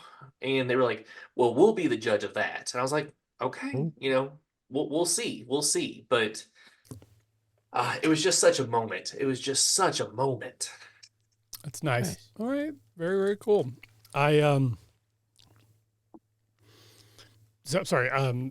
Scurvy Nave mentioned Monarch Legacy of Monsters on Apple Plus as a TV show. They've also mentioned it's. I'm really enjoying that show. It did not make my list, but I am absolutely enjoying that show as well. Yeah, I mean, Dragonbane, it's a ton of fun. I'm loving playing it. It's on my list of things that I want to play more of. So 100%, I completely get that. I'll run a game for you. I will. Hopefully that will make that happen. We should find a podcast that would put out like maybe 4 or 5 episodes of it. I mean, I'm sure we could probably find a way to make that happen. Yeah. Hey, I'm here for it. Yeah. Yeah. We'll talk about that later. Yeah, we'll talk about that there. Just because you mentioned it in one of yours, I won't spend too much on it. But one of my next ones, my sixth one, animated TV show, Blue Eye Samurai. Mm-hmm. One of the best things I watched all year. It constantly kept me guessing. Like I thought I knew right away what was like. I was ahead of the show, but yet no, it was not what I thought. It constantly surprised me. The animation is beautiful. The storytelling is incredible. Just cannot say enough about it. Like it just connected with me on a level of most things that didn't. So yeah, again, we're already running a little bit long. We've got more things, so I'm not going to spend a ton of time. But if you have not watched Blue Eye Samurai, I've heard really good things. I haven't so had a much chance fun. to It's so watch. beautiful, great storytelling. And again, I thought I knew where the show was going right away. I was like, oh yeah, I know where this is. I'm ahead of the show. No. If you think you know where the show is going at the end of episode 1 and you're like, okay, but it's still surprising and beautiful, gory, adult, very violent, people Yes. losing limbs. So it's not a kid's show. It's not Avatar the Airbender, Like old school Ninja Scroll, I'm sorry. Yeah. like Yes. Ninja Scroll from the 90s. I'm not familiar with that one, but yeah. I've watched that one. Yeah. It's similar animation style Okay, Ninja Scroll is good, but this has got a really good Okay. story to I'll it. love it then. I'll definitely love it then. Yeah. It's on Netflix. It's just, yeah. And I apologize. I think I'm having like a little sugar crash. So I'm gonna start eating some peanut butter crackers. I'm gonna try to pause things so I don't gross you out like while I'm Yeah. into the mic. But yeah, No worries. Blue Eye Samurai, incredible storytelling, Okay. animation, so beautiful. Just absolutely 100% on my list. All And, right. and watch it with your wife because there's one. Just once you get done watching with your wife, you'll look at her and go Peaches, and she'll just crack up because my wife laughs every time I say that. Watch it and you'll understand. Beaches. Yeah, it's great. It's great. All right, Chris, what's on your next on your list? Uh, Honestly, the Dragonlance game I'm running, I've learned a ton about taking a module and making it my own. When I first started it, I was like, I'm just going to follow exactly what the module says. And after like the second episode of running it, I was like, I am done. I'm just, they're doing a good job with the story, but they're missing this in the lore and they're missing that. And it just took one of my players going, well, why don't you just put it in there, ding dong? And I was like, whoa, because that would be the easy answer. Yeah. And I go, that's what we're going to do. We don't take easy answers as GMs. Yeah. I, it was also nice because I've got, four new players. They've never podcasted. Two of them I've gamed with since the 90s. And two of them I've been really good friends with for a long time, but we really haven't had much time to game together. So it's kind of the idea was old, new, bring them together and play this system and setting that I've loved for years and see what they did with fifth edition. I also went into it and said, I don't know fifth edition. I'm not going to spend hours learning the rules. So we're going to, anytime you have to do something that I don't know, I'm just going to say, cool. How does that work for anybody that's listening? Because we're releasing it out for the RPG Academy. So then as a GM, I can write down how it works because I don't want to ever have to flip a book to look for a rule. Amen to that. Yeah. My GM style has always been, I don't know the rule. Roll a D20. The higher you get, the better you do. If you roll a one, it doesn't work and we'll figure it out. Like I don't want to look up rules. So, oh, thank you, Scurvy Knave. So he's been enjoying it. We're going to get back to it after the holiday. We did have to take a break for the holidays. It just, life was too busy for a lot of us, but it's been a fun game. I've enjoyed it. I like throwing in the lore that I have known, throwing in some other stuff. I mean, I've quoted a couple songs in there that I know some of my players would catch, and to watch them look up and be like, "What did you just quote this song in the middle of this like kind of dramatic scene?" And nobody's realizing that you just quoted this song. And I go, "Yep." Because to me, that's funny to throw that in there and see if people catch it. So, Yeah. 100%. yep, if I could just win the lotto and hire an editor, that would make life perfect for me with that. I think Michael's saying amen quietly. That's the one thing any podcaster wants is somebody who just volunteers to edit. Mm. Maybe we'll find one someday. I don't know.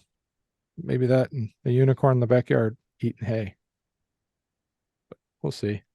So jump down to you, Mr. Dragonbane, since Michael's eating.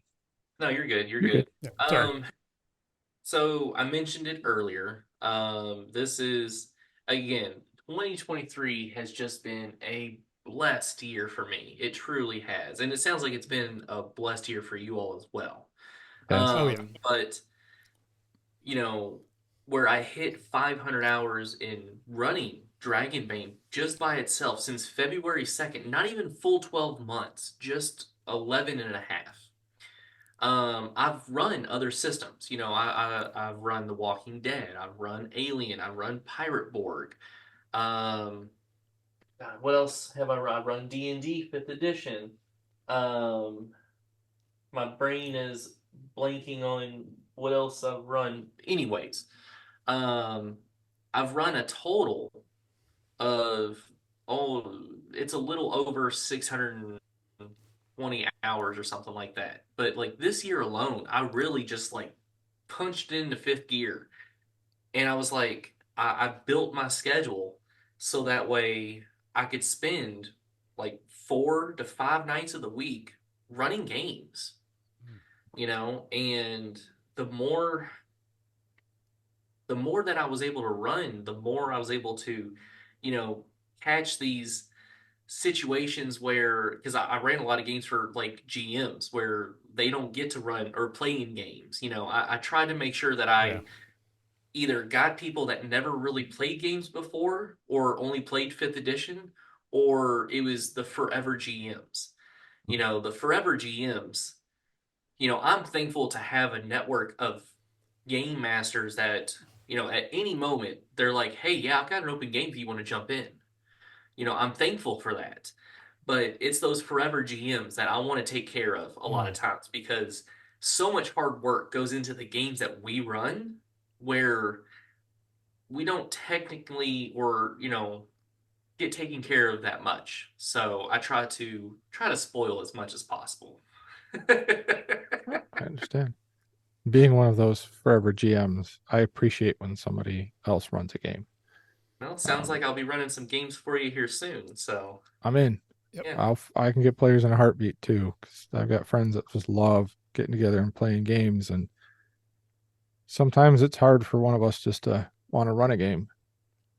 People that don't run games often don't understand there's mental prep and a lot more work at the table than they realize sometimes, especially if you're like me and run games kind of on the seat of your pants and you go, oh, whoop, well, wasn't expecting that at all. Now, how do I get players us? don't follow what you're trying to like give them to do? What? No. Yeah, they're No. making another sandwich. Why? Those questions. But just things like that. I always appreciate it when somebody else wants to GM. And I don't know if you ever run into this, but I'm the guy at the table that if you're GMing and I never think to myself, oh, I would have done that different. Like none of that comes in my head. I just sit there and play the game and I enjoy it. Yeah. And I never critique because I'm just happy that that person's running the game. I mean, I'll run a scenario 20 times and there will always be something new that happens because the players, you never have the same group of players. It's always like, oh, let's go. Yes, let's go with this. I love it. Even if it's not like mechanically possible, we're doing it. Yeah, we'll figure it out. Scarvernave says, for just pennies a day, you too can foster a forever GM. Nice. Yeah, Sarah McLachlan song. Yeah. The wings of an Yep. angel. Sad GMs looking there. Yeah. Nice. So back over to you. That broke me right there. That broke me. I forgot. Technically, I think that was Mr. Dragonbane on your list, right? Am I next? Yes, I forgot. Yeah. It's on you. Okay. I try not to. I have too many movies and TV shows. I probably should bring up other things, but I'm going to go with it anyways. Strange New World, Star Trek. I'm a huge Star Trek fan. I'm not a Trekkie or a Trekker. It's not my personality. I don't make a laugh out of it, but I've always really enjoyed Star Trek. I've watched from my little kid, the original series, Next Generation was a big thing for me. Never really got into Deep Space Nine or the Voyager. Oh, Voyager. Oh, yes. But I know people really love it, right? But I have absolutely been loving Strange New Worlds. It's so fun and interesting in a way I didn't think I would, but I've loved it. But that crossover episode, so I guess technically I'm picking out a single episode. The Star Trek Strange New Worlds Lower Decks crossover, one of the best single episodes of television for me in 2023. I just absolutely loved it. It was so funny and irreverent, but also had so much heart to it in a way. And I'm not really that much in the Lower Decks. I haven't really been watching that show, but that crossover was so well done. Was that the one that they were singing? No, though that almost made my list as well. No, They did a crossover with the Lower Decks show, which is an animated TV show about Star Trek.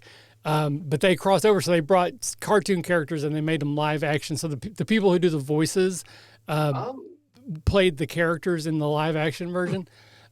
So much fun, absolutely so much fun. But that singing episode was also very, very good. So that's another. I watched the TikTok version of the 10-minute clip of it on TikTok.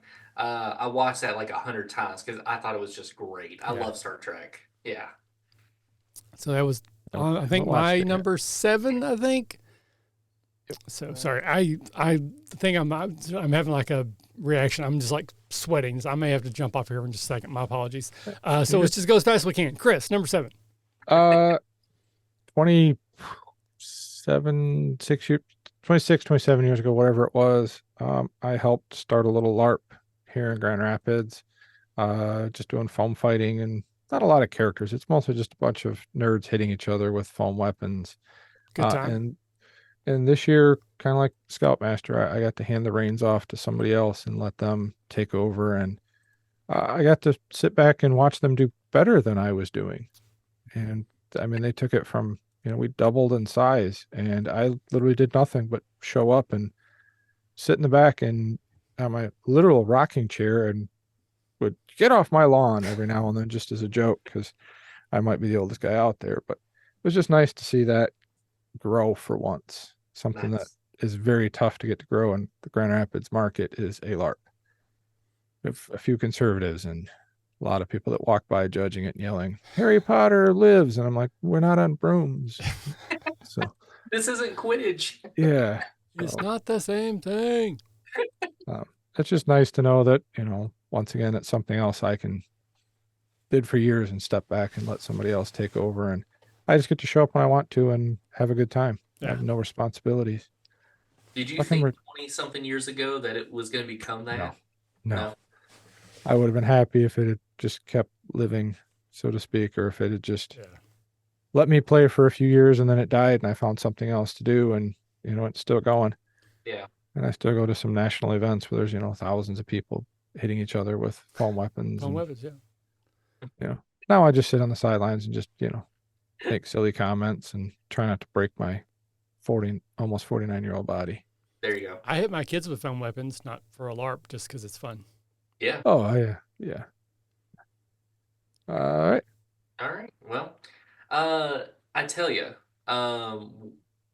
pre-gens, I think, are something that people don't give a lot of thought to sometimes, because I've seen a lot of pre-gens out there for different systems. Well, The Walking Dead, there's a TTRPG for The Walking Dead from Free League Publishing. I'm kind of like a spokesperson for them, just throwing it out there because I love their stuff. But we're big fans. Like, we're not affiliated officially, but I'm a big fan of most of their stuff. Yeah. But I created The Office, Michael, Dwight, Jim, and everybody like that from the show The Office. I created pre-gens for The Office characters in The Walking Dead. Nice. And I can't tell you how much fun I've had using those pre-gens. Nice. Especially for people who've actually watched the show. I've never had so much fun creating pre-gens. I truly haven't, which is weird to say because even myself, I create a lot of Dragonbane pre-gens just because I go to a lot of conventions and I run game shops and stuff like that, but I don't go out of my way to create pre-gens for a specific reason. And I did it for The Walking Dead, and it was the best idea I ever did. We're working on a review for The Walking Dead right now. The game system. When that show came out, my wife was hardcore into it. Like, the first 4 or 5 seasons, it was like appointment television. We watched it together. Yeah. We both kind of I fell off well before her, but she's involved too. But yeah, we're looking forward to that game as well. And The Office is fun. So yeah, I really like that combination of The Office meets Walking Dead. That's a funny and fun idea. So I can see how that would. Maybe we'll make that connection in 2024. Yeah, that might be something. Yeah, maybe. Yeah, that might work. So I'm gonna do another movie. I didn't think a Godzilla movie could make me cry, and then I watched Godzilla -1. Yes. One of the best movies I just saw last year. It was so amazingly well done, and again, surprisingly emotional. Yes. So, maybe there's some recency bias because I just saw it recently, but yeah, I was in the movie going, I cannot believe I'm crying in a Godzilla movie, and not because it's terrible crying, but because I was so emotional about I saw on screen. It is such an amazingly well done movie. Again, I'm still a Marvel apologist. I don't think people are over superhero movies. I just think they're over bad superhero movies or mediocre superhero movies. And for this movie to be made for like less than $15 million, and CGI worked well enough, but it was all built on the emotion of the people in this movie. There's so many people that need to go see that movie to learn how to do their job again. So just so well done. And again, I love the big bombastic, stupid superhero monster movies. I'm kind of digging that Monarch Legacy TV show on Apple TV Plus, but Godzilla Minus One is just off the charts, exceptional movie making. So it was one of my favorite movies all year. 12-year-old boy again, like watching it for the first time, like it was a legit Toho, like original, like. But again, it wasn't about the monster though. It wasn't, it's such a different experience than like Godzilla versus Kong, right?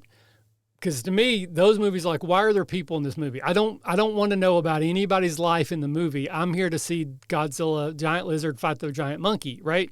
Mm-hmm. But in Godzilla Minus One, I'm like, I don't care about Godzilla anymore. I just want to learn more about these people. The people, yes. The story is so well done about the people that you care about them. I didn't think I would, and I did. So I just thought it was so good. So they treated Godzilla like an actual force of nature and not just like a plot point. Or he's like Michael Myers from Halloween. Like he's evil and bad. He's not the hero. He's not here to save us. He's not going to fight the other monsters for us. He is going to ruin your day. Mm-hmm. And you've already had a really bad day. And I care about you, and I don't want you to have a bad day. Like, it just incredibly well done filmmaking. So it's just so good. Highlight of my year. All right, Chris, what is your number 8? So I combined this. I just the new games I got this year for both tabletop and video games. So I mean, I did the Marvel Zombies Kickstarter. I opened mine for Christmas. I bought them, didn't open them, wrapped them, and then opened them for Christmas. So I now have all of them.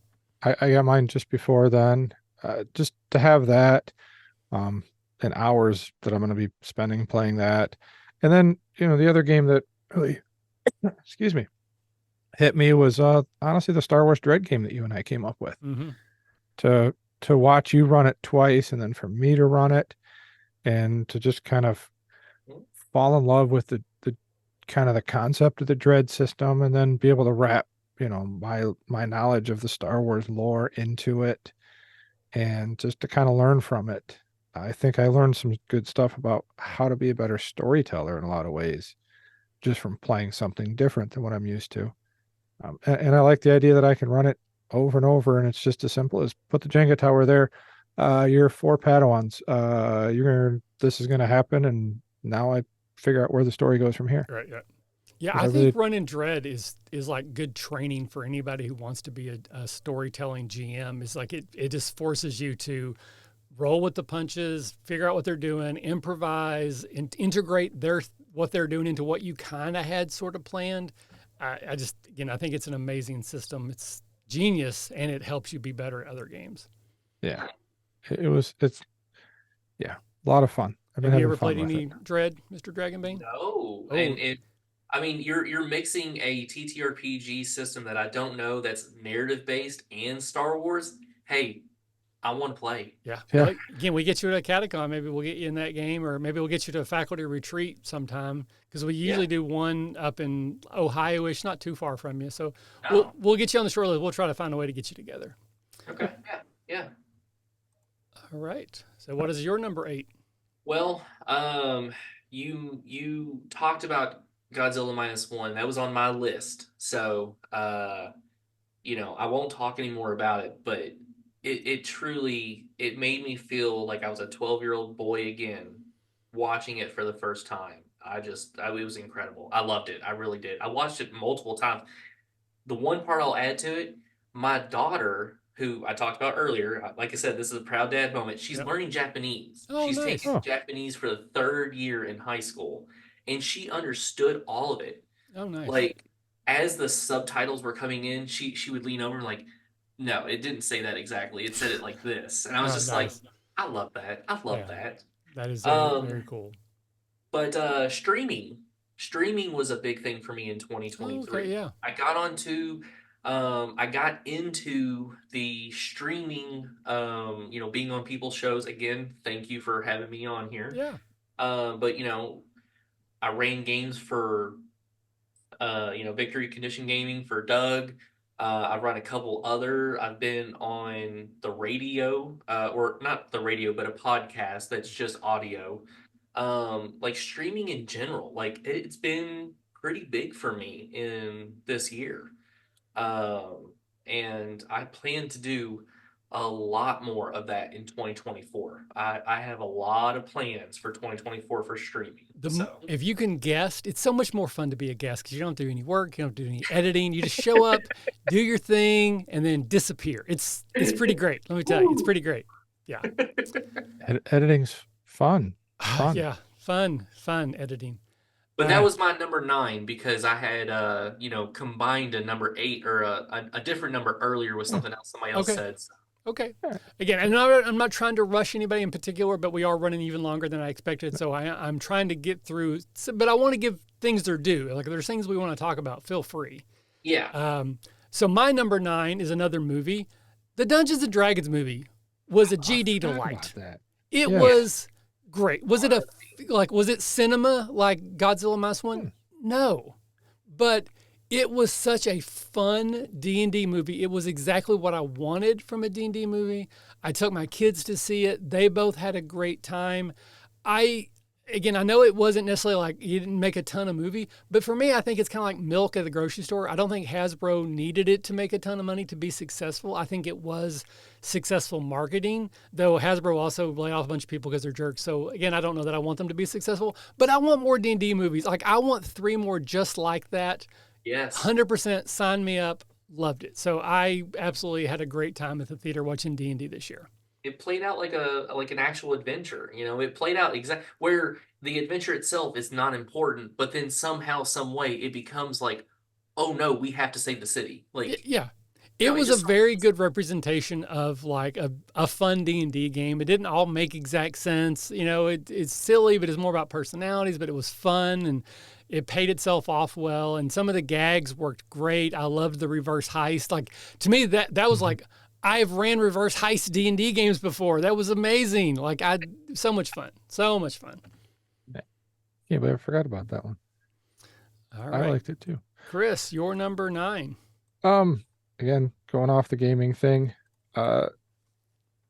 This was a big year for me and my wife, Melissa. For years we've spent time, raising a kid and doing things for scouts and work and stuff. And this is probably one of the first years that we just got to spend time together, just the 2 of us. And we've been married for 21 years now, and we're still finding fun and excitement. We're not bored with each other. Yeah. And I've seen it in too many other relationships where they're like, yeah, that's my wife. What are we going to do next, guys? And I'm like, hold on. Like, that's it? That's all you're going to talk about your wife? Where to me, I'm always like, hey, this is my wife, Melissa. Come here. We're going to play this game. She's going to probably beat us all or teach us the rules or, whatever. And, just having a year where the 2 of us can just do that kind of stuff was really nice. And, it's something that we definitely want to keep doing because, we want to be, we're on 42 years and we're still having fun and finding new ways to be exciting. And I'm still looking at her and, going peaches. Again, watch Blue Eye Samurai and you'll understand it. Yeah. So I'm gonna jump in front just because I want to piggyback on that and say that my wife doesn't play these games. Like she does play some some board games with us, but she's not really into it. She's nowhere near into it like I am. She doesn't really like the role playing games. So that's another thing when I talk about how I've had a good year. I think my marriage is stronger now than it's ever been. Like I like to joke that we work because we both settled. Like, usually say one person settles in a marriage. We both settled in different ways, but I'm just so like, I'm not a religious person, so I don't like to use the word blessed because but I feel like I'm blessed in some ways that I have a relationship I have with her. And so my 10th one is actually the TV show The Last of Us, which is based on the video game. It's like a mushroom apocalypse. And I want to piggyback because that was a show that my wife and I like I never played the video game before, but I knew a little bit about it. But that was a thing that we got to do together. It's kind of like when Game of Thrones came out, that was a thing for us because we both had read the books and we both loved the show. The first 5 seasons are incredible.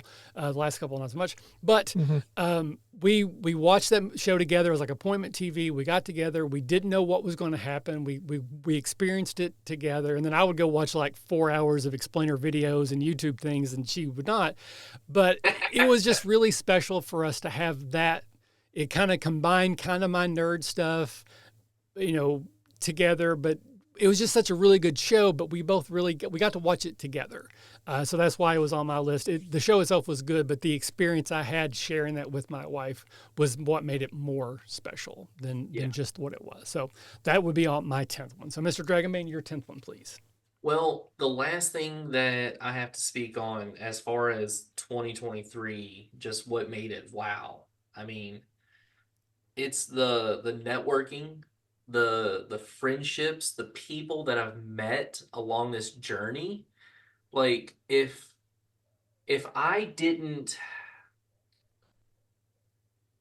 I was like I said, I was running Dragonbane. I was running a lot of before I even got to Origins. I was already at like 150 hours. Okay, but a guy who lives here, Matt McLeod, he's a good friend of mine. I mean, we talk every day. Okay, that's just how it goes. Um, and a lot of it's memes. We send a lot of memes back and forth. It's that kind of friendship. Um, but you know he asked me, he's like, hey, you want to go to Origins? You want to run some games? And I was like, I've never done it. I want to, yes. And just because of that one decision, I've made so many new friends. Like I did terrible Christmas cards this year, and I just put out a Facebook post like, hey, who wants one? And I had a lot of people send me their address in my messages. And I would not have been able to do that had I not said yes to go run games at Origins. I just wouldn't have. Yeah. And it's amazing just the amount of people that you meet, and the connection that you can make with those people. Like I said, we've been in interaction multiple times this year, and it's crazy to see where you meet people, how you meet them, running games with them, playing with them in games, and you just never know where it's gonna go. And there's so much of my life that would not exist if I hadn't said yes, or other people had not said yes. Like I think there's like I've seen like some like positivity guru say, just say yes. Like that's how life happens. But I completely agree. Like people need to say yes more, not to everything, because there's some things you don't want to do, but try to say yes more than maybe you normally would. And there's some pretty amazing things that can come out of that. I agree. 100%. Yeah. All right. So I believe that's all of our lists. Because we are running long, we also came up with a few things that we're looking forward to. So I'm just going to do my 3 together, and then we can both do that. And then I think if we have resolutions, we're going to cover those as well. But we're almost done. For those of you who are hanging out, we've got a few people who are still watching this. We're getting close. And if anybody would want to include, like if you want to throw into chat some of your top moments, I would love to hear from you. Or if you want to comment on the episode once it's posted on YouTube or podcast, that'd be great. But here are just some of the things that I'm looking forward to 2024. And this is obviously not an exhaustive list, but completing the Action 12 Cinema, getting the books in, getting the books sent out. I'm hopefully going to be able to work with IPR, and they're going to sell some of them so that people will be able to buy them in other places like online and stuff, not just from my website. But I don't really care about that. Just getting them in and then getting them out and then having that project be completed is something I'm very much looking forward to in 2024. I'm looking forward to a Catacon 2024. We're already working on some stuff for next year. We're trying to have like official meetings every month. We're setting plans and schedules, and we're trying to make it like not formalize it, because there's some fun and there's some elements of that are seat of the pants that I think make a Catacon, but maybe taking some of the stress off of me and having to do so much work at the end, like kind of dividing and conquering a little bit, is something I'm looking forward to. And Deadpool 3. I'm really looking forward to the Deadpool 3 movie. I think it's going to be great. I love both the first two. As much as Logan was an amazing send off for Hugh Jackman's Wolverine, I kind of like the idea of his actual last appearance being this movie. There's some Yep. sort of like subversiveness to that I think is kind of fun and special. And I love Marvel movies, but I think a year with maybe only one or two is going to be good for the brand. I think they need to scale back a little bit. And I'm really much looking forward to Deadpool 3 being, I think, the only or one of only two Marvel movies next year, I think. So, yeah. I thought they were doing 4. What's that? I thought they were doing 4. Maybe it's 4 between DC and Marvel. They Maybe kept moving things around and things got pushed. So I think right now there's only one or two Marvel movies scheduled. There's TV shows, but I think there's only one or two Marvel movies scheduled for next year. I think they pushed them all to 2025. So, all right, Chris, what are some of the things that you're looking forward to for next year? As a GM, I want to try something new at a convention. Oh, nice. Like I've run a lot of Star Wars. A couple years ago I ran Shadow of the Dragon, or Shadow of the Demon Lord. Whew, Shadow got of that the wrong. Demon Lord, yeah. Yeah, I did it as a completely improv game at a convention, which was fun. So I want to do something along those same veins. Just do something new, push myself out of my comfort zone and learn and grow a little bit. I want to take the wife and go on a vacation and out in nature again, unplug. Nice. There you I go. did that a couple years ago. We canoed around on some lakes on an island just with some friends, and it was nice to literally say to the world, I won't have cell phone coverage where we're going. Leave me alone for Yep. 8 days. There you go. So we're going to do something like that. Another thing I want to do is continue to cut negativity out of my own mind and just out of my life. I lived for too long in there, and in the last few years, I've done a good job of getting rid of that. And I no longer look at the glass as half empty anymore. I look at it as now it has more space to be refilled. There you go. Nice. So Oh, fantastic. Well, again, I love that you do this show with me, and that's one of my sort of like mantras is it's positivity here. We talk about things we love, we just don't talk about the things we don't. So I'm hoping or happy to think that maybe I've had some positive influence on you in that regard. But your friendship, I value that. I think of you like a brother, probably more so because my brother's an asshole. I don't really like him. So, but I love you like a brother I should have had growing up, not the jerk off I had. right back at you. Mr. Dragonbane, share please a couple or 2 or 3 things that you're looking forward to for next year. Well, as Mr. Dragonbane, I am, I spent the last couple cons really digging the moniker, really digging the theme, Mr. Dragonbane. And like I said, it's honestly made me a better game master. Mhm. It really has. And I find that learning other systems has made me a better game master. So that's the 2 things that I have. One, I want to run more systems. I want to learn more systems because I feel that would make me a better person as a game master to introduce to other people. Okay. Because I feel that if you play one system for too long, you kind of get stuck in a way. Like you always play the same character. You always play like, you always kind of start doing the same thing. So I like to break that. And as I learn new systems, I introduce new systems to new people. But the second thing is I'm going big with the Mr. Dragonbane. I'm making that my brand, and maybe stop going by Jonathan just period in life, and I'm just gonna have everybody call me, Mr. Dragonbane. That's right. Like Prince or Yeah, Cher. exactly. Yeah. But no, in all seriousness though, I really do. I want to make it kind of my thing. Everybody has a thing. I want that to be my thing. Even if I'm running a different system. Oh, hey, you're Mr. Dragonbane. You got that right, man. Yep. Hey, cool. Well, best of luck with that. Again, hopefully, I'm going to be going to River City Con where you will be there running games with me and my son. Hopefully, we'll get you to a Catacon if the schedule works out this year. Yes. Or some other things. But yeah, absolutely, best of luck. So I think both of you kind of mixed in. But if anybody has any gaming resolutions, I suggest we come with one.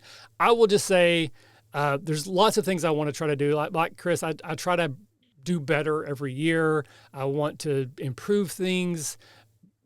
Part of that is I just want to try to give, it sounds selfish, but I want to try to give myself more time for myself. I've been podcasting, streaming, doing things for 13 years now, and I love it. Just like you and the Mr. Dragon thing. I love the Michael that is the RPG Academy. I love the friends that I have made. I love that people listen to our show, that I've helped people find new games and learn new games and do new things. But I also feel like maybe, because again, this isn't a job. Like I don't make anywhere near enough money off of this to make it worth the time that I spend in it. So I want to take some of that time back. I want to try to focus more on my kids. Like I don't, again, not to get too sappy, but I got a 12 and a 13-year-old, and we're already talking like, well, in 5 years, they're going to be out of, they're going to be in college. They're going to be out of the house. And, what's the world? I want to make sure that I'm giving my time to my family, but I still need time for myself. Don't get me wrong. I'm not saying I'm stopping, but I want to make sure I'm managing that time.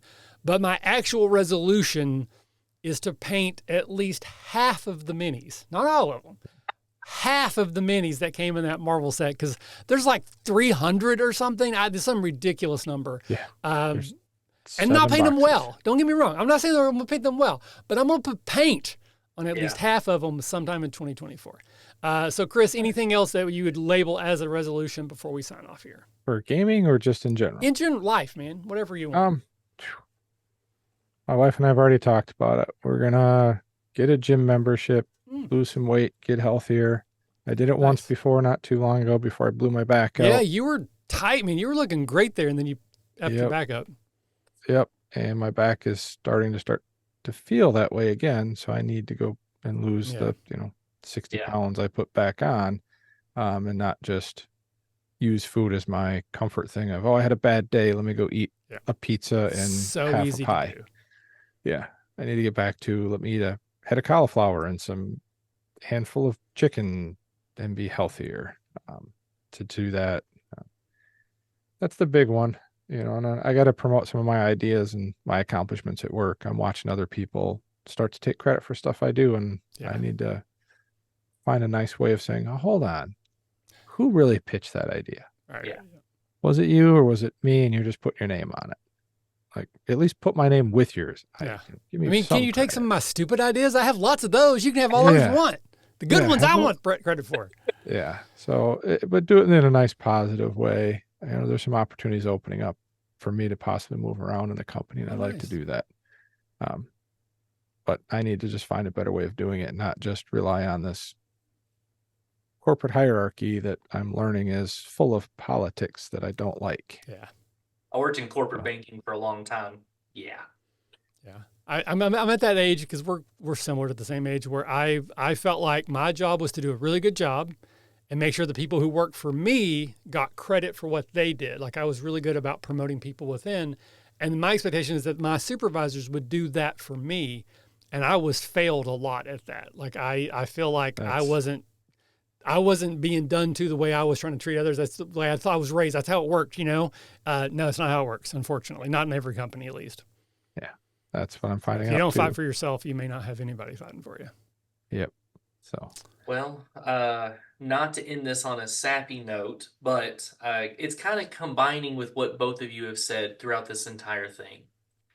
And actually, I was a part of a Gaxworks earlier. I was working on, or I was listening in on something that Luke Guy Gax was talking about.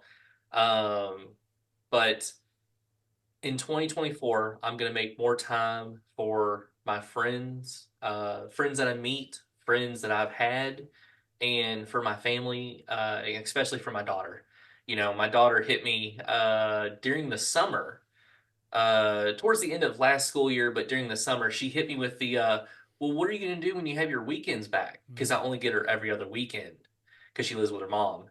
And I was like, what are you talking about? And she's like, well, when I go off to college, what are you going to do? And it was raining. Like we were driving on the expressway and it was raining outside. And I rolled my window down. We're going like 70 miles an hour, 65, 70 miles an hour. I rolled my window down and stuck my head out for a minute. I was like, oh my God, there's just so much water on my face. What was your question again? But, gamers, us gamers, typically we don't have the best health. I actually lost a friend of mine, a game master that's here in my area. I've known him for a long while, and he passed away. I lost my grandma a week after that. 2024, I just want to be, whether I'm running games or not. I want to be with my friends, with my family. I actually got to run The Walking Dead for my sisters, like a month ago. They don't play TTRPGs. They don't play games, but I talk about it so much. They're like, well, maybe you can run that for me. And I was like, yeah, yeah, yeah. I just want to see more people. I want to enjoy people's company. I think that's a fantastic way to end this show. We say it all the time. We say it at the end of every show that I remember. That has been the motto of the RPG Academy for almost a full 13 years. I think it was like maybe 3 or 4 months in. It came up just organically in the show. And it evolved slightly, but basically, if you're having fun, you're doing it right. So we want people to focus on just having fun, focus on positivity. If you don't like something, just don't deal with that. Go find something else that you love. Exactly. And hopefully you love your friends, and hopefully you love your family. Sharing the things that we like, sharing gaming with the people that we love, like wives and sisters and family, is important as well. So anyone who has been listening this whole time, or maybe listens later, I hope you had a wonderful 2023. I had a great year. It's Yes. so many blessings that I had, great things, just fortuitous karma, whatever you want to apply it to. I had a great year. I hope next year will be equally as good, if not better. Truly, Chris, again, I value your friendship. I'm grateful, if nothing else, that the RPG Academy brought people into my life like you and like Caleb and honestly Rocky and Jared and Brad and all those people were in my life mostly because of this show. I can't imagine what my life would be like had I not done this, because people like you wouldn't have been in my life. So thank you so much for what you do. Again, love you like a good brother, not a jerky brother. And thank you for being part of my life, man. Appreciate you. Love you too, man. And you are a big part of why my life has become more positive. Just you and all the other people in the show and everything have just that positive mentality is rubbed off on me in such a way that it's definitely made my life better. So thank you for doing this and me finding it. And even though it was 3 months after we actually met, that whole nother story. But no, I've always felt blessed to be part of the group and love being on the show, and love all you guys. And it's awesome meeting your family again this year. That was such a cool thing for me to sit back and be like, she is real. I thought Yeah. Val was just somebody you talked about. Yeah. Here she is. She's a real person. My kids are real. So awesome. All right. Well, just very quickly, Mr. Dragonbane, where can people find you if they want to ask you to run games for them? Are you on social media, website? Where should people go if they want to connect with you? Well, I'm on Instagram. I'm on TikTok. Mr. Dragonbane. No S. Yeah, no S. I'm on Facebook. I have actually I just started it. It's a Facebook page called Mr. Dragonbane. I have a YouTube, the Midgard Press. It's my company that I kind of put all my stuff through. But I'm on startplaying.games as well if you want to go on there and find me as a game master. The biggest thing is I just want to teach people how to play games. So, if it happens to evolve into a campaign, hey, let's make it happen. Fantastic. Chris and I both can be found on Blue Sky. Same handles are on here, the RPG Academy, and then Burlew_Chris. You can email the show, therpgacademy@gmail.com. And hopefully, again, wonderful 2024. Hopefully we will see you there. A couple of weeks, we'll be doing our first Detention of the new year. But I'm just doing a quick sign off because it's been late. Thank you both for being here. Thank you everybody who's listening and watching now in the future. Thank you for being a part of my life. Everyone listening, again, I wouldn't be doing this if no one was listening. I'd still do it if not many people are listening because that's where we're at now. But I at least need a couple people listening. So, and just remember, Chris said I could rub off on him or something. Something like that. That's what I heard. You're having fun. You're doing it right. We'll see you next year. Bye-bye. Bye, everybody.